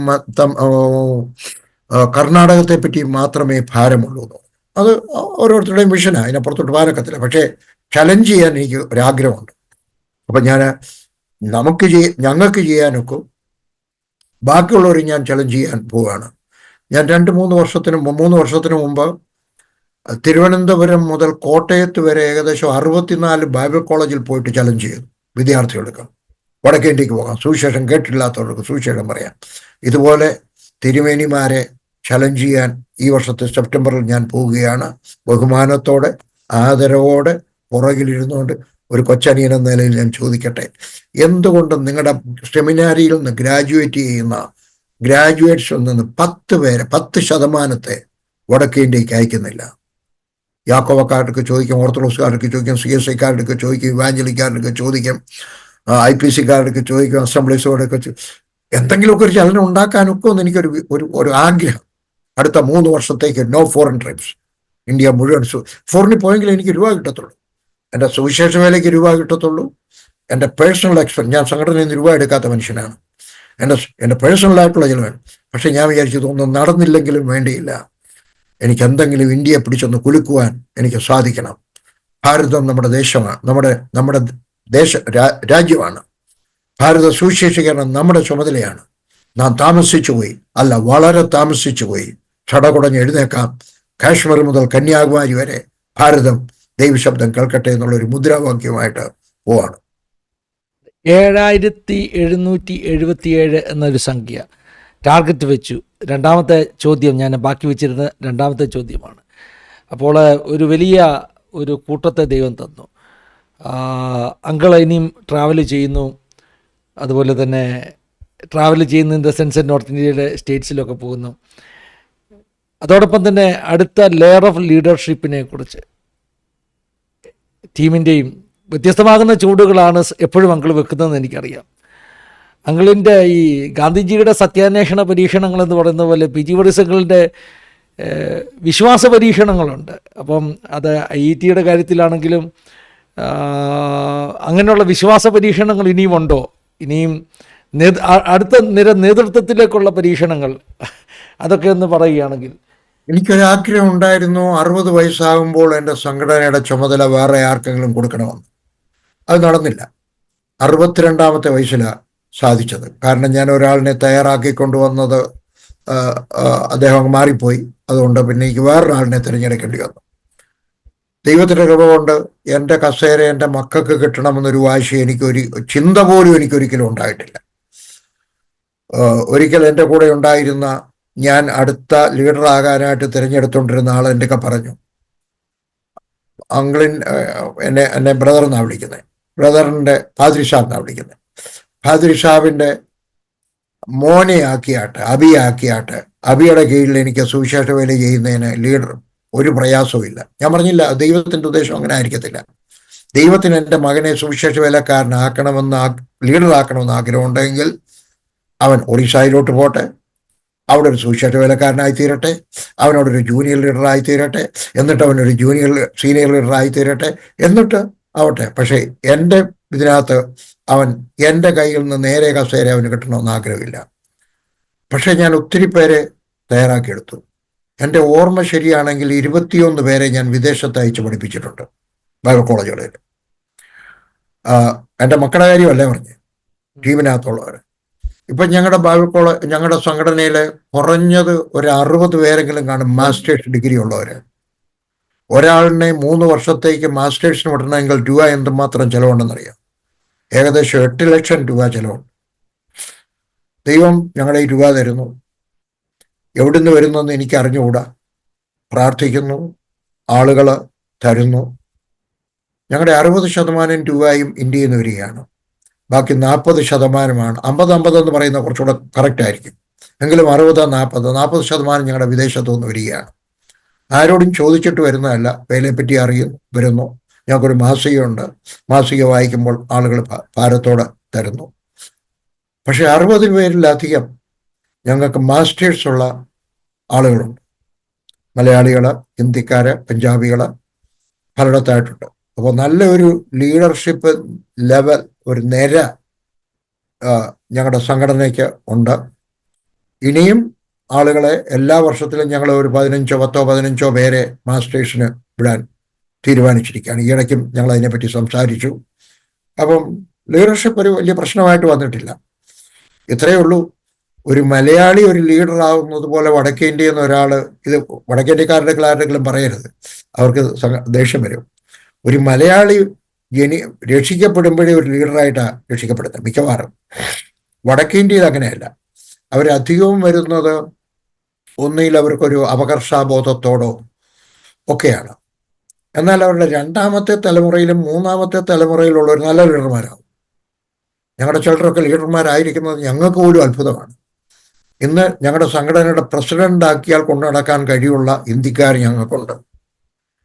ഇന്ന് വരെ ഞങ്ങളുടെ സംഘടനയിൽ ഒരു ഭിന്നിപ്പുണ്ടായിട്ടില്ല, ഒരു പിരിവുണ്ടായിട്ടില്ല. ഓരോരുത്തർ വിട്ടുപോയിട്ടുണ്ട്, പക്ഷെ 2 പേര് ഒന്നിച്ചു പോയിട്ടില്ല. അതൊരു അസാധാരണമാണ്. ഇന്ന് വരെ എന്നോട് ആരും ശബ്ദം ഉയർത്തി ഞങ്ങളുടെ ഡിസ്കഷനോ അല്ലെങ്കിൽ ഇലക്ഷനോ ഒന്നും ആരും ശബ്ദം ഉയർത്തി സംസാരിക്കത്തില്ല. ബഹുമാനത്തോടെ സംസാരിക്കത്തുള്ളൂ. അപ്പോൾ ഞങ്ങൾക്ക് ലീഡർഷിപ്പിന് കുറവൊന്നുമില്ല, വർദ്ധിച്ചു വരികയാണ്. ഇനിയും ആളുകളെ ട്രെയിൻ ചെയ്തുകൊണ്ടിരിക്കുകയാണ്. ദൈവത്തിന് സ്തോത്രം. ഇനിയും വിശ്വാസ പരീക്ഷണങ്ങൾക്ക് തയ്യാറാണോ? Faith experiments. ഇന്നും രാവിലെ ഞാൻ ദൈവത്തിൻ്റെ ഒക്കെ പറഞ്ഞു, കർത്താവെ, ലില്ലി വർഷങ്ങൾക്ക് മുമ്പ് കട്രായിലായിരിക്കുന്ന സമയത്ത് ഒരു പ്രാർത്ഥന പ്രാർത്ഥിച്ചു. ഞങ്ങൾ അതിനെപ്പറ്റി സംസാരിച്ചു. പ്രാർത്ഥിക്കുമ്പോൾ, കർത്താവെ, ഞങ്ങളെ കൊണ്ടൊരു ജോലി ചെയ്യാൻ നീ ആഗ്രഹിച്ചിട്ട് ഞങ്ങൾക്കത് ചെയ്യാൻ മനസ്സില്ലാത്തത് കൊണ്ട് നീ വേറൊരാളിനെ അന്വേഷിക്കുവാൻ ഇടയാകരുത്. അപ്പൊ അത് ഇന്നുമുള്ള ഒരു പ്രാർത്ഥനയാണ്. ഏത് വിശ്വാസ പരീക്ഷണത്തിനും ഏറ്റവും വലിയ ഒരു വിശ്വാസ പരീക്ഷണം പറയാം. 1972, 74, 76, 76 നാട്ടിൽ പോകണം. കട്രായിലെ സഭ ആരെ ഏൽപ്പിക്കും? അന്നേരം ഈപ്പച്ചൻ എന്ന് പറഞ്ഞ MI ഈപ്പൻ എന്ന് പറഞ്ഞ ഒരാളിനെ കിട്ടി. അദ്ദേഹം വന്നു. ഹിന്ദി അറിയാൻ വയ്യാത്ത അദ്ദേഹത്തെ ഏൽപ്പിച്ചും വെച്ച് ഞങ്ങൾ നാട്ടിൽ പോകാൻ തീരുമാനിച്ചു. നാട്ടിൽ പോകാൻ രൂപ ഇല്ല. അപ്പം ഞാനൊരു പരസ്യം, എൻ്റെ ന്യൂസ് ലെറ്ററിനകത്ത് എഴുതിയിരുന്നു, 3-ാം തീയതി തൊട്ട് ഞാൻ 3-ാം തീയതി വരെ കേരളത്തിലായിരിക്കും, അതുകൊണ്ട് ഇങ്ങോട്ടാരും എഴുത്തെഴുതില്ല എന്ന്. ഞാൻ ഒരിടത്തായിരിക്കുന്ന സമയത്ത് ഒരാൾ വന്ന് ചോദിച്ചു, നാട്ടിൽ പോവാ? ഇല്ലയോ? ആന്നോ? ടിക്കറ്റ് ബുക്ക് ചെയ്തോ? ഇല്ല. ടിക്കറ്റ് ബുക്ക് ചെയ്യാതാന്നോ അതിനകത്ത് എഴുതിയത് നാട്ടിൽ പോകുന്നെന്ന്? രൂപ ഉണ്ടോ? ഇല്ല. ഇനി ഈ മണ്ടത്തരം കാണിക്കരുത് കേട്ടോ, ഇന്നാ 300 രൂപ എന്നുണ്ട്, 300 രൂപ എന്ന്. ഞാൻ പറഞ്ഞു, ഇങ്ങനെ എൻ്റെ ദൈവം കാര്യം സാധിക്കുന്നത്. ഞാൻ അതിനകത്ത് നിന്ന് 200 രൂപ എടുത്ത് വെച്ച് 100 രൂപ ദശാംശം കൊടുത്തു. അന്ന് ഞങ്ങളുടെ കൂടെ പ്രവർത്തിക്കാനായിട്ട് പെണ്ണമ്മ സന്യാസിനി എന്ന് പറഞ്ഞൊരു സന്യാസിനി നാട്ടിൽ തോന്നിട്ടുണ്ട്. പെണ്ണമ്മ സന്യാസിനിക്ക് ഞാൻ 100 രൂപ ദശാംശം കൊടുത്തു. എന്നിട്ട് 200 രൂപ എടുത്ത് ഞങ്ങളുടെ കൂടെയുള്ള ഒരു മാത്യു ജോർജിൻ്റെ കൊടുത്തു. മാത്യു ജോർജ് ഇപ്പോഴും ഉണ്ട് ജലന്ധറിൽ. ഞാൻ പറഞ്ഞു, വളരെ പോയിട്ട് 2 ടിക്കറ്റ് കേരളം വരെ എടുക്കണം. അദ്ദേഹം പറഞ്ഞു, ഇത് 200 രൂപയ്ക്ക് കേരളം വരെ ടിക്കറ്റ് കിട്ടത്തില്ലല്ലോ. ഞാൻ പറഞ്ഞു, എവിടെ വരെയാ കിട്ടുന്നതെന്ന് വെച്ചാൽ എടുക്കുക. അങ്ങനെ വലിയൊരു ട്രെയിനിൽ കയറി പോകും. ഞാൻ പറഞ്ഞു, കാരണം ഞാൻ പ്രാർത്ഥിക്കുമ്പോൾ ദൈവം എൻ്റെ ഒക്കെ പറഞ്ഞു, ഗോ. ഞാൻ ഒരു വെള്ളി നക്ഷത്രം പോലെ എഴുതിയിരിക്കുന്നത് ഞാൻ കണ്ടു, ഗോ, അത് മതി. മാത്യു ജോർജ് പോയിട്ട് ടിക്കറ്റ് എടുത്തു വിജയവാഡ വരെ. ഞാനും ലില്ലിയും മൂത്ത കൊച്ചിനെയും കൊണ്ട് ട്രെയിനിനകത്ത് കയറി ഇരിക്കുക. അന്ന് ജമ്മു വരെ ട്രെയിൻ, പണ്ട് പത്താംകോട്ട് വരെ ഉള്ളായിരുന്നു, ജമ്മു വരെ വന്നു. ജമ്മു വന്ന കാലമാണ്. അവിടെ വന്നതുകൊണ്ട് ഇവരെല്ലാം കറിയാം. MI ഈപ്പൻ, RS പുര Joseph, job Subhash, Mathew George, ഇവർ 4 കൂടെ കരച്ചിലാണ്. കാരണം ഞങ്ങളുടെ ഈ വിജയവാഡ വരെയുള്ളൂ ടിക്കറ്റ്, ഞങ്ങളുടെ ഈ പൈസയും ഇല്ല. ജോർജ് കുട്ടിയുണ്ട്. അവർ കുറച്ച് പേര് ചോറും ഒക്കെ ഉണ്ടാക്കിക്കൊണ്ട് തന്നിട്ടുണ്ട്. അപ്പോൾ കുറച്ച് പേര് കൂടെ പട്ടിണിയില്ലാതെ ട്രെയിൻ നീങ്ങി അപ്പം ലില്ലി കരച്ചിൽ തുടങ്ങി. കണ്ണീരൊഴിക്കുന്നു, കരച്ചിലല്ല കണ്ണീരൊഴിക്കുന്നു. എന്താ വെച്ചാൽ താൻ കരയുന്നേ? അല്ല, സാറ ചിരിച്ചു, പക്ഷെ ഈ സാറായിക്ക് കരച്ചിൽ വരുന്നു. വിജയവാഡായി ചെല്ലുമ്പോൾ പൂർണ്ണ ഗർഭിണിയായ എൻ്റെ ഇറങ്ങ് എന്ന് പറഞ്ഞു കഴിഞ്ഞ് ഞാൻ പറഞ്ഞില്ല, ലില്ലി, ദൈവം വഴിയിലിട്ടിട്ട് പോകത്തില്ല, നമ്മൾ പുനലൂർ പോയേ ഇറങ്ങത്തുള്ളൂ. ലില്ലിക്ക് പറഞ്ഞ് എനിക്ക് വിശ്വാസം വരുന്നില്ല. ഞങ്ങളെന്തായാലും ട്രെയിനിനകത്ത് കയറി അവിടുന്ന് നാഗ്പൂർ ട്രെയിൻ ചെന്നപ്പം എൻ്റെ മോൻ ഇങ്ങനെ അങ്ങോട്ട് നോക്കുമ്പോൾ ഓറഞ്ച് ഇരിക്കുന്നു. അവൻ ഓറഞ്ച് ഇഷ്ടമാണ്, എനിക്കും ഓറഞ്ച് ഇഷ്ടമാണ്. അവൻ പറഞ്ഞു സന്തറ ഓറഞ്ച്. ഞാൻ പറഞ്ഞു നീ അങ്ങോട്ട് നോക്കണ്ട, ഇങ്ങോട്ട് നോക്കിയാൽ മതി. പക്ഷേ കൊച്ചൻ്റെ മുഖമില്ല, വടക്ക് നോക്കി യന്ത്രം പോലെ പിന്നെ അങ്ങോട്ട് പോകും.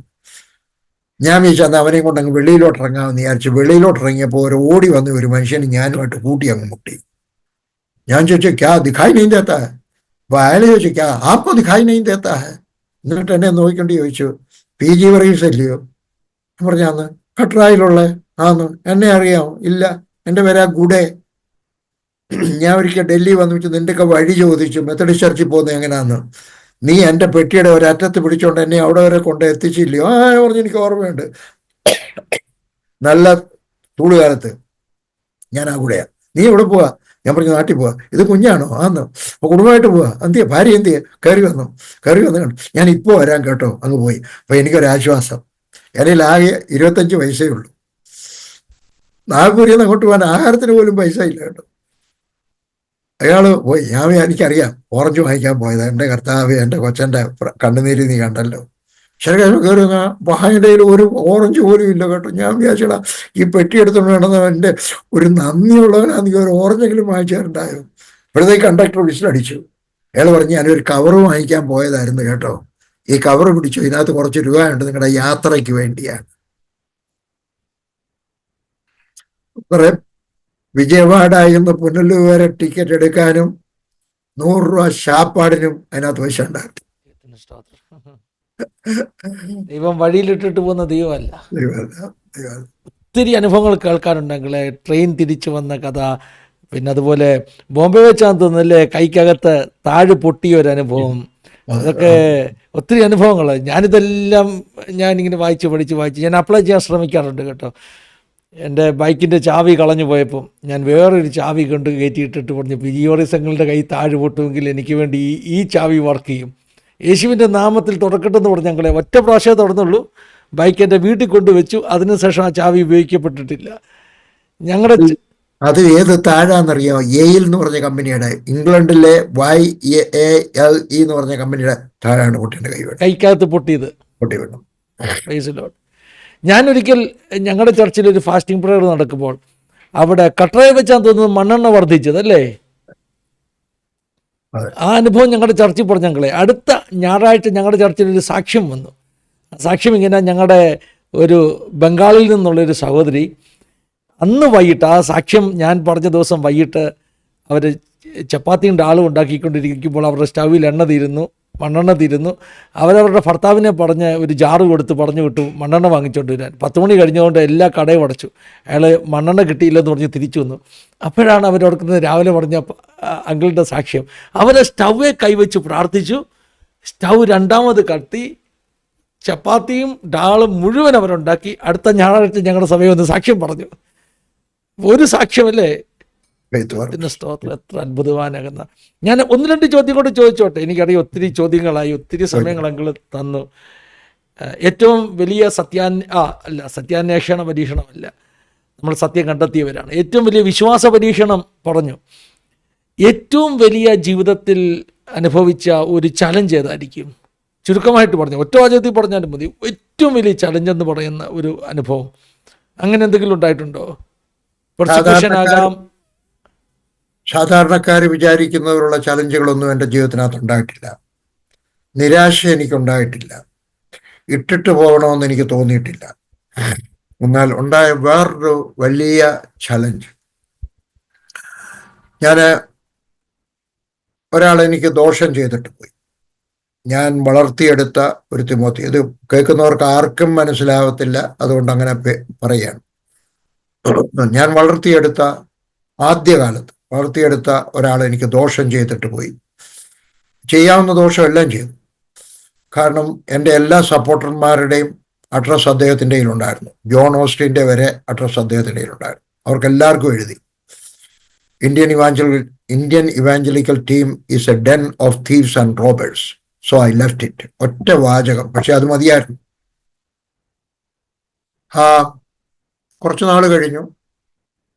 ഒരു ദിവസം ഞാൻ എയർപോർട്ടിൽ നിൽക്കുന്ന സമയത്ത് അദ്ദേഹം വേറൊരാളിനെ സ്വീകരിക്കാൻ ചെന്നതാണ്. ഒരു കോൺഫറൻസ് കഴിഞ്ഞ് വെച്ച് വരികയാണ്. അദ്ദേഹം വരുന്നു, ഞാനും കണ്ടു, അദ്ദേഹവും കണ്ടു. എൻ്റെ അടുക്കളോട്ട് വന്നു വെച്ച് അദ്ദേഹം കൈ നീട്ടി ഷേക്ക് ഹാൻഡ് തരാനായിട്ട്. ഞാനിങ്ങനെ അവിടെ നിന്നു. അദ്ദേഹത്തോട് അങ്ങനെ ഒരാൾ അവിടെ ഇല്ല എന്നുള്ള മട്ടിൽ ഞാൻ അവിടെ നിന്നു കൈ നീട്ടിയില്ല. ഞാൻ തിരിച്ച് വീട്ടിൽ വന്നു കഴിഞ്ഞപ്പോൾ ദൈവത്തിൻ്റെ ആത്മാവിൻ്റെ ഒക്കെ ചോദിച്ചു, ഞാനൂടെ അവിടെ യേശു ചോദിച്ചു, ഞാനൂടെ അവിടെ നിൽപ്പുണ്ടായിരുന്നെങ്കിൽ നീ കൈ നീട്ടുമായിരുന്നു. യേശു ഉണ്ടായിരുന്നെങ്കിൽ തീർച്ചയായിട്ടും കൈ നീട്ടുമായിരുന്നു. പിന്നെന്താ കൈ നീട്ടാൻ? എനിക്ക് 6 മാസം എടുത്ത് അദ്ദേഹത്തിന് വേണ്ടി പ്രാർത്ഥിക്കാൻ. കാരണം ഒരു നിരപ്പ് പ്രാപിക്കണമെന്നൊരാഗ്രഹം, അദ്ദേഹത്തോട് ക്ഷമ ചോദിക്കണമെന്ന് എനിക്കൊരാഗ്രഹം.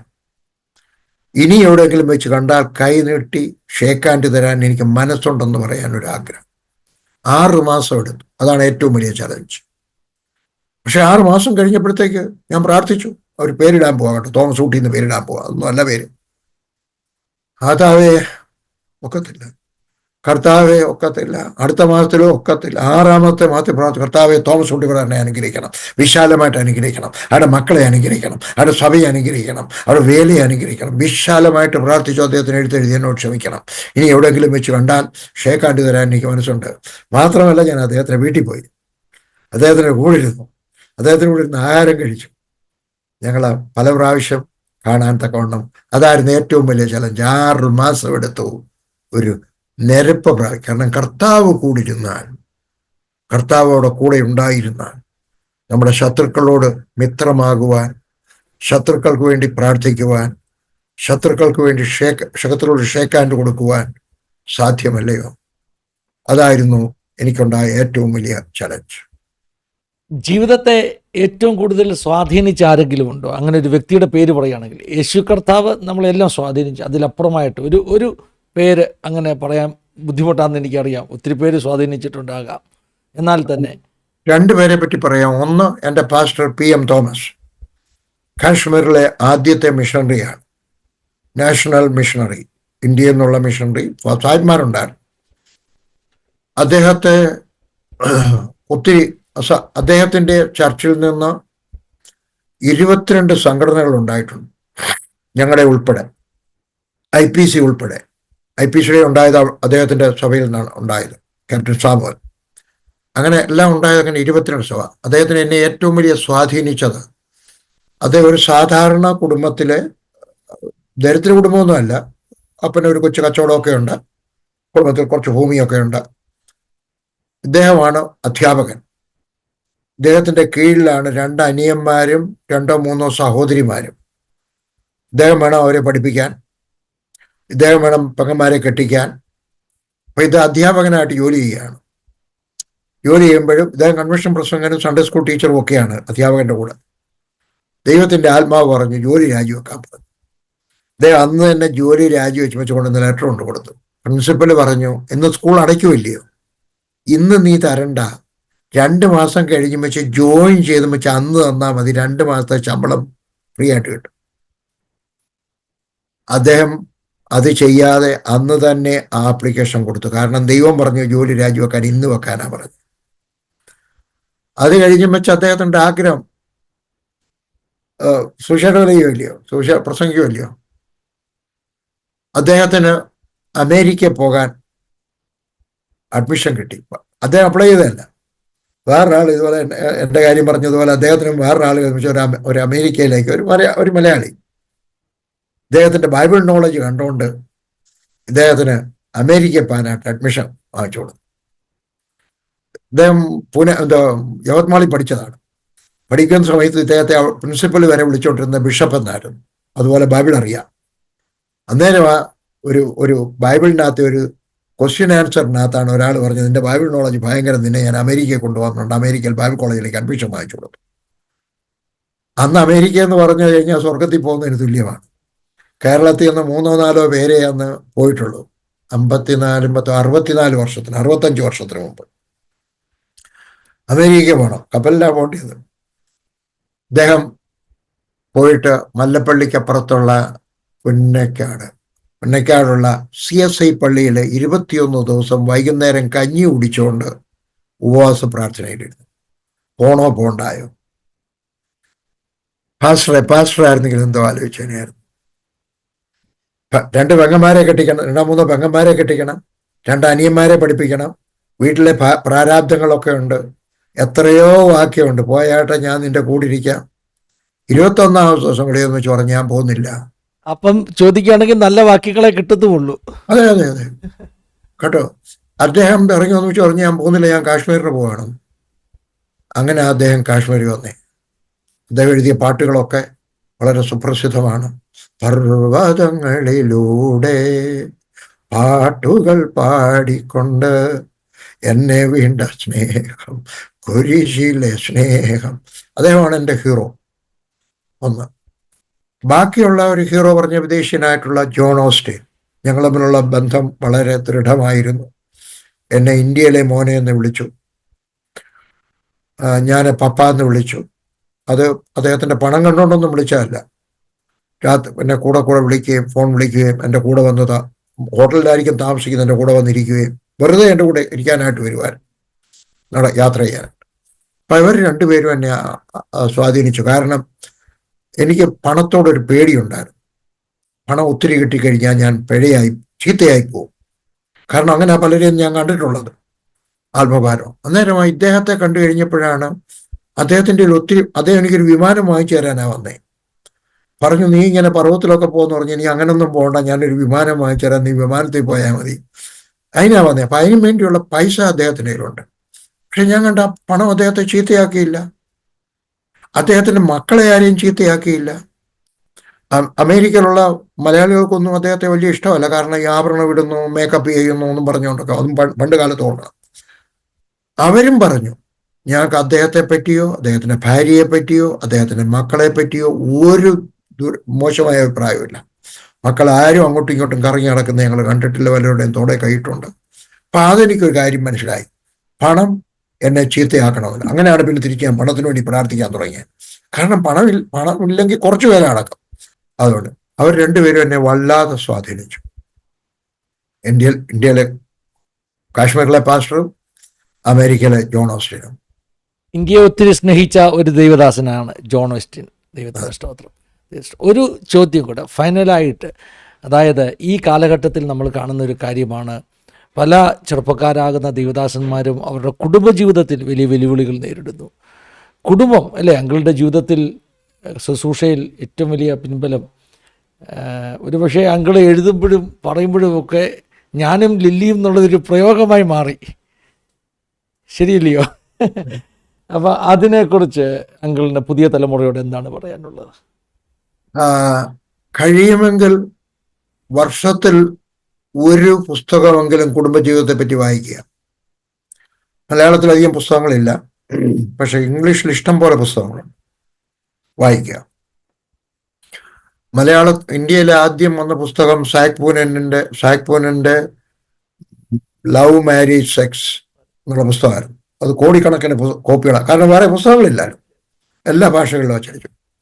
പിന്നെ എഴുതിയത് എൻ്റെ പുസ്തകമായിരിക്കണം. വിവാഹ ജീവിതത്തിന് 12 ഉപദേശങ്ങൾ, പിന്നെ കുടുംബജീവിതം, പിന്നെ എഴുതിയ കുടുംബ സമാധാനം. അപ്പം നമുക്കിവിടെ ഇല്ലെങ്കിലും ഞാൻ പറയാനുള്ളത്, നിങ്ങൾ ഒരു പുസ്തകമെങ്കിലും വായിക്കണം. ഒരു കുടുംബ വീക്കിലി വായിക്കാം. നമ്മൾ ക്രിസ്തീയ വീക്കിലി ഇല്ല, അല്ലാത്ത വായിക്കാം. ഇപ്പോഴും ഞാൻ വനിത എവിടെയെങ്കിലും കിട്ടിയാൽ വായിക്കും. വനിത എന്ന് പറഞ്ഞാൽ മനോരമക്കാരുടെ എനിക്കിഷ്ടപ്പെട്ടതിനകത്ത് ഉള്ളതിനകത്ത് ഏറ്റവും നല്ല അതാണ്. മനോരമയുടെ ഞാൻ പ്രൊമോട്ട് ചെയ്യുകയല്ല, ഇത് വായിക്കുക. കാരണം മിക്കവാറും ഇഷ്യൂവിനകത്ത് ഒരു ലേഖനമെങ്കിലും നമുക്ക് പ്രയോജനപ്പെടുന്നത് കാണും, ഇല്ലെങ്കിൽ അടുത്തതിനകത്ത് കാണും. അപ്പം ഇതൊന്ന് വായിക്കുക. ഞാൻ കുറച്ച് നാളുകൾക്ക് മുമ്പ് ഞാൻ ലില്ലിയും കൂടെ കൈ കോർത്ത് പിടിച്ചേ പ്രാർത്ഥിക്കത്തുള്ളൂ. അടുത്തടുത്തിരുന്ന് കൈ കോർത്ത് പിടിച്ച് പ്രാർത്ഥിക്കും. എൻ്റെ കാലോട് ചോദിക്കാൻ വാക്യം വല്ലതും ഉണ്ട്. നിങ്ങൾ ആരെങ്കിലും 2 പേരെ ഏതെങ്കിലും ഒരു കാര്യത്തിനകത്ത് ഐകമത്യപ്പെട്ട് പ്രാർത്ഥിച്ചാൽ കൈ കോർത്ത് പിടിക്കുമ്പോൾ നിങ്ങളുടെ യൂണിറ്റിയെ കാണിക്കും. ഐകമത്യപ്പെട്ട് പ്രാർത്ഥിച്ചാൽ അതുകൊണ്ട് കൈകോർത്ത് പിടിച്ചേ പ്രാർത്ഥിക്കുള്ളൂ. ഇന്നും അങ്ങനെ പ്രാർത്ഥിച്ചത്, എന്നും അങ്ങനെ പ്രാർത്ഥിക്കുന്നത്. അപ്പൊ അതിനകത്തൊരു ഒരു ഒരു ഒണ്ണസിനകത്തൂടെ വരുന്നുണ്ട്, ഒരു ബോണ്ടൂടെ വരുന്നു. അപ്പൊ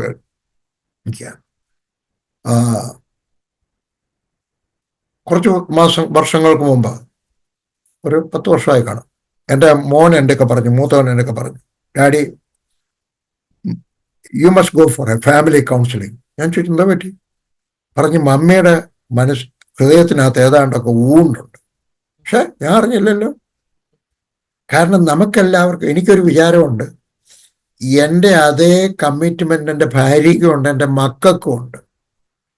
വില്യം കാരിയുടെ ഒരു സിനിമയുണ്ട്, കാൻഡിൽ ഇൻ ദ ഡാർക്ക്. കാണണം. ഞാൻ 5 പ്രാവശ്യം ഒരു മാസത്തിനകത്ത് കണ്ടു. കാരണം അയാളുടെ ജീവിതവും എൻ്റെ ജീവിതവും ഒരുപോലെ ഇരിക്കുക.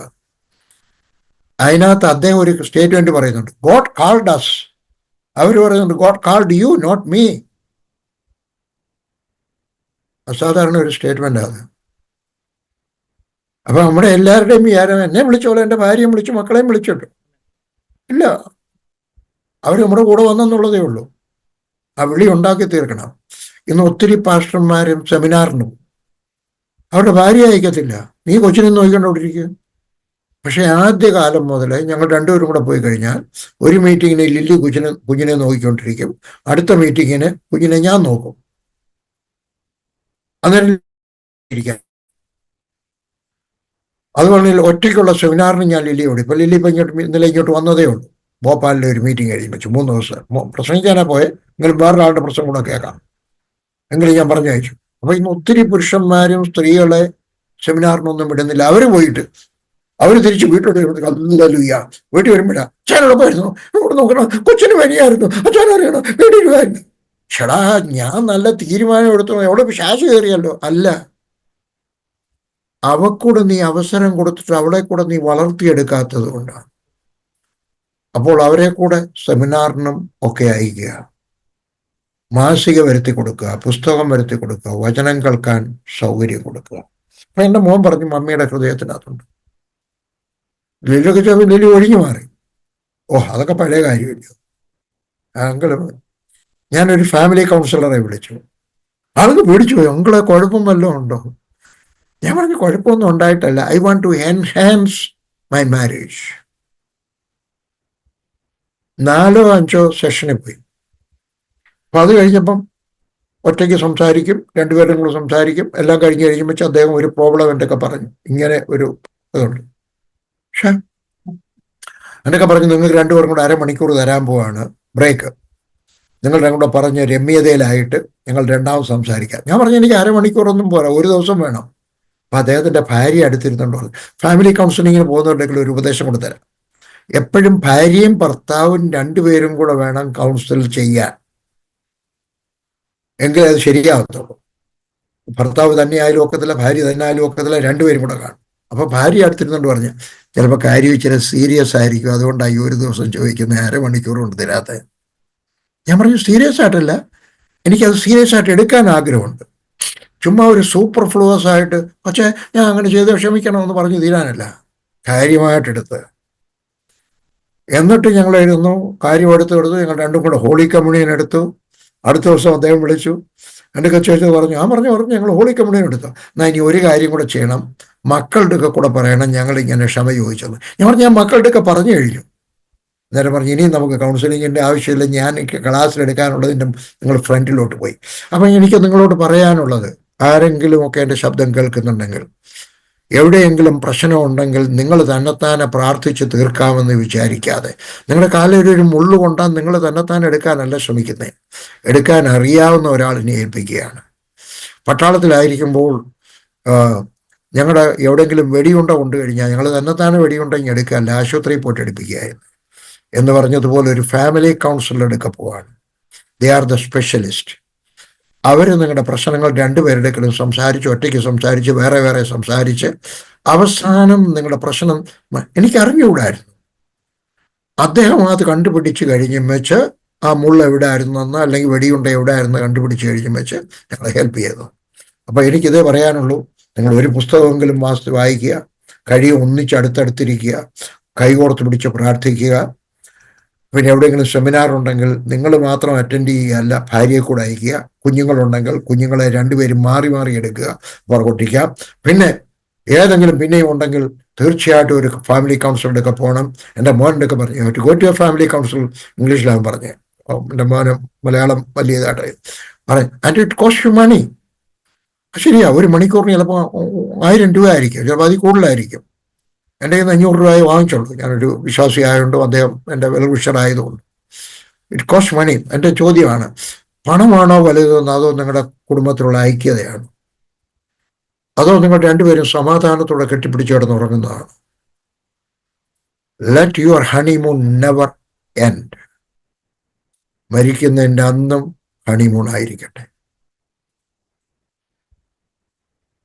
നിങ്ങൾ പറയുന്നതിൻ്റെ അർത്ഥം ജീവിതത്തിൽ കുടുംബത്തിൽ ഒരു പ്രശ്നമുണ്ടെങ്കിൽ അത് എല്ലായിടത്തും ഉള്ളതാണ് എന്ന് നിസ്സാരവൽക്കരിക്കാതെ അതിനെ അഡ്രസ്സ് ചെയ്യണം. അത് വളരെ പ്രധാനപ്പെട്ടാണ്. പലരും പറയുന്നത് ഇത് എല്ലായിടത്തും ഉള്ളതാണ്, കുഴപ്പമില്ല എന്ന് പറഞ്ഞു പോവുകയാണ് ചെയ്യുന്നത്. താങ്ക് യു മക്കളെ, ഇത്രയും സമയങ്ങൾ ഞങ്ങളോട് ഒത്തിരി സമയം സ്പെൻഡ് ചെയ്തു. ഞങ്ങൾക്ക് വേണ്ടി, ആസാദി ടി വിക്ക് വേണ്ടി, നമ്മുടെ പ്രേക്ഷകർക്ക് വേണ്ടി ഞങ്ങളൊന്ന് പ്രാർത്ഥിക്കണമെന്ന് അപേക്ഷിക്കുന്നു. നല്ലവനായ എൻ്റെ കർത്താവേ, നിന്റെ മകന് വേണ്ടി പ്രാർത്ഥിക്കും. പലപ്പോഴും നിന്റെ മകൻ്റെ പ്രോഗ്രാം ഞാൻ ശ്രദ്ധിക്കും, ലില്ലിയും ശ്രദ്ധിക്കും. ലില്ലി ഇന്നും ഒരു പ്രോഗ്രാം കണ്ടു, ഞാൻ കണ്ടില്ല, ഞാൻ ഇച്ചിരി ബിസി ആയിരുന്നു. മിക്കവാറും ഒരു പ്രോഗ്രാം കാണും. കർത്താവിൻ്റെ മകനെ അനുഗ്രഹിക്കണം, അവരുടെ കുടുംബജീവിതത്തെ അനുഗ്രഹിക്കണം, അവരുടെ മിനിസ്ട്രി അനുഗ്രഹിക്കണം. കാര്യങ്ങളൊക്കെ പറയേണ്ടുന്ന വിധത്തിൽ പറയുവാൻ, പഠിപ്പിക്കേണ്ടുന്ന വിധത്തിൽ സഭ അനുഗ്രഹം പ്രാപിക്കുവാൻ നിന്റെ മകനെ ഉപയോഗിച്ചാട്ടെ. ആസാദി മിനിസ്ട്രിയെ ഉപയോഗിച്ചാട്ടെ. ദൈവനാമം മുഖത്തപ്പെടുവാൻ ഇടയാക്കി തീർക്കണമേ എന്ന് പ്രാർത്ഥിക്കുന്നു. കർത്താവായ യേശുവിൻ്റെ നാമത്തിൽ ഹല്ലേലൂയ. പാസ്റ്റർ ഫിന്നിയെയും ഭാര്യയെയും മക്കളെയും തിരുക്കരങ്ങളിലേക്ക് ഏൽപ്പിക്കുന്നു. ശുശ്രൂഷയെ ദൈവത്തിൻ്റെ പരിശുദ്ധാത്മാവിൻ്റെ ശക്തിയാൽ വളരുവാൻ, ഉയരുവാൻ, ബലപ്പെടുവാൻ, ശക്തിപ്പെടുവാൻ കാത്തുകൊള്ളണം. ഹല്ലേലൂയ. ആപത്തനർത്ഥങ്ങളിൽ നിന്നും അപവാദങ്ങളിൽ നിന്നും ഞങ്ങളെ എല്ലാവരെയും നീ കാത്തു സൂക്ഷിക്കണമേ എന്ന് പ്രാർത്ഥിക്കുന്നു. ലോകം വല്ലാത്തതാണ്. നല്ലത് ചെയ്താലും ചീത്തയായിട്ടുള്ള കാര്യങ്ങളെ ആളുകൾ പറയത്തുള്ളൂ.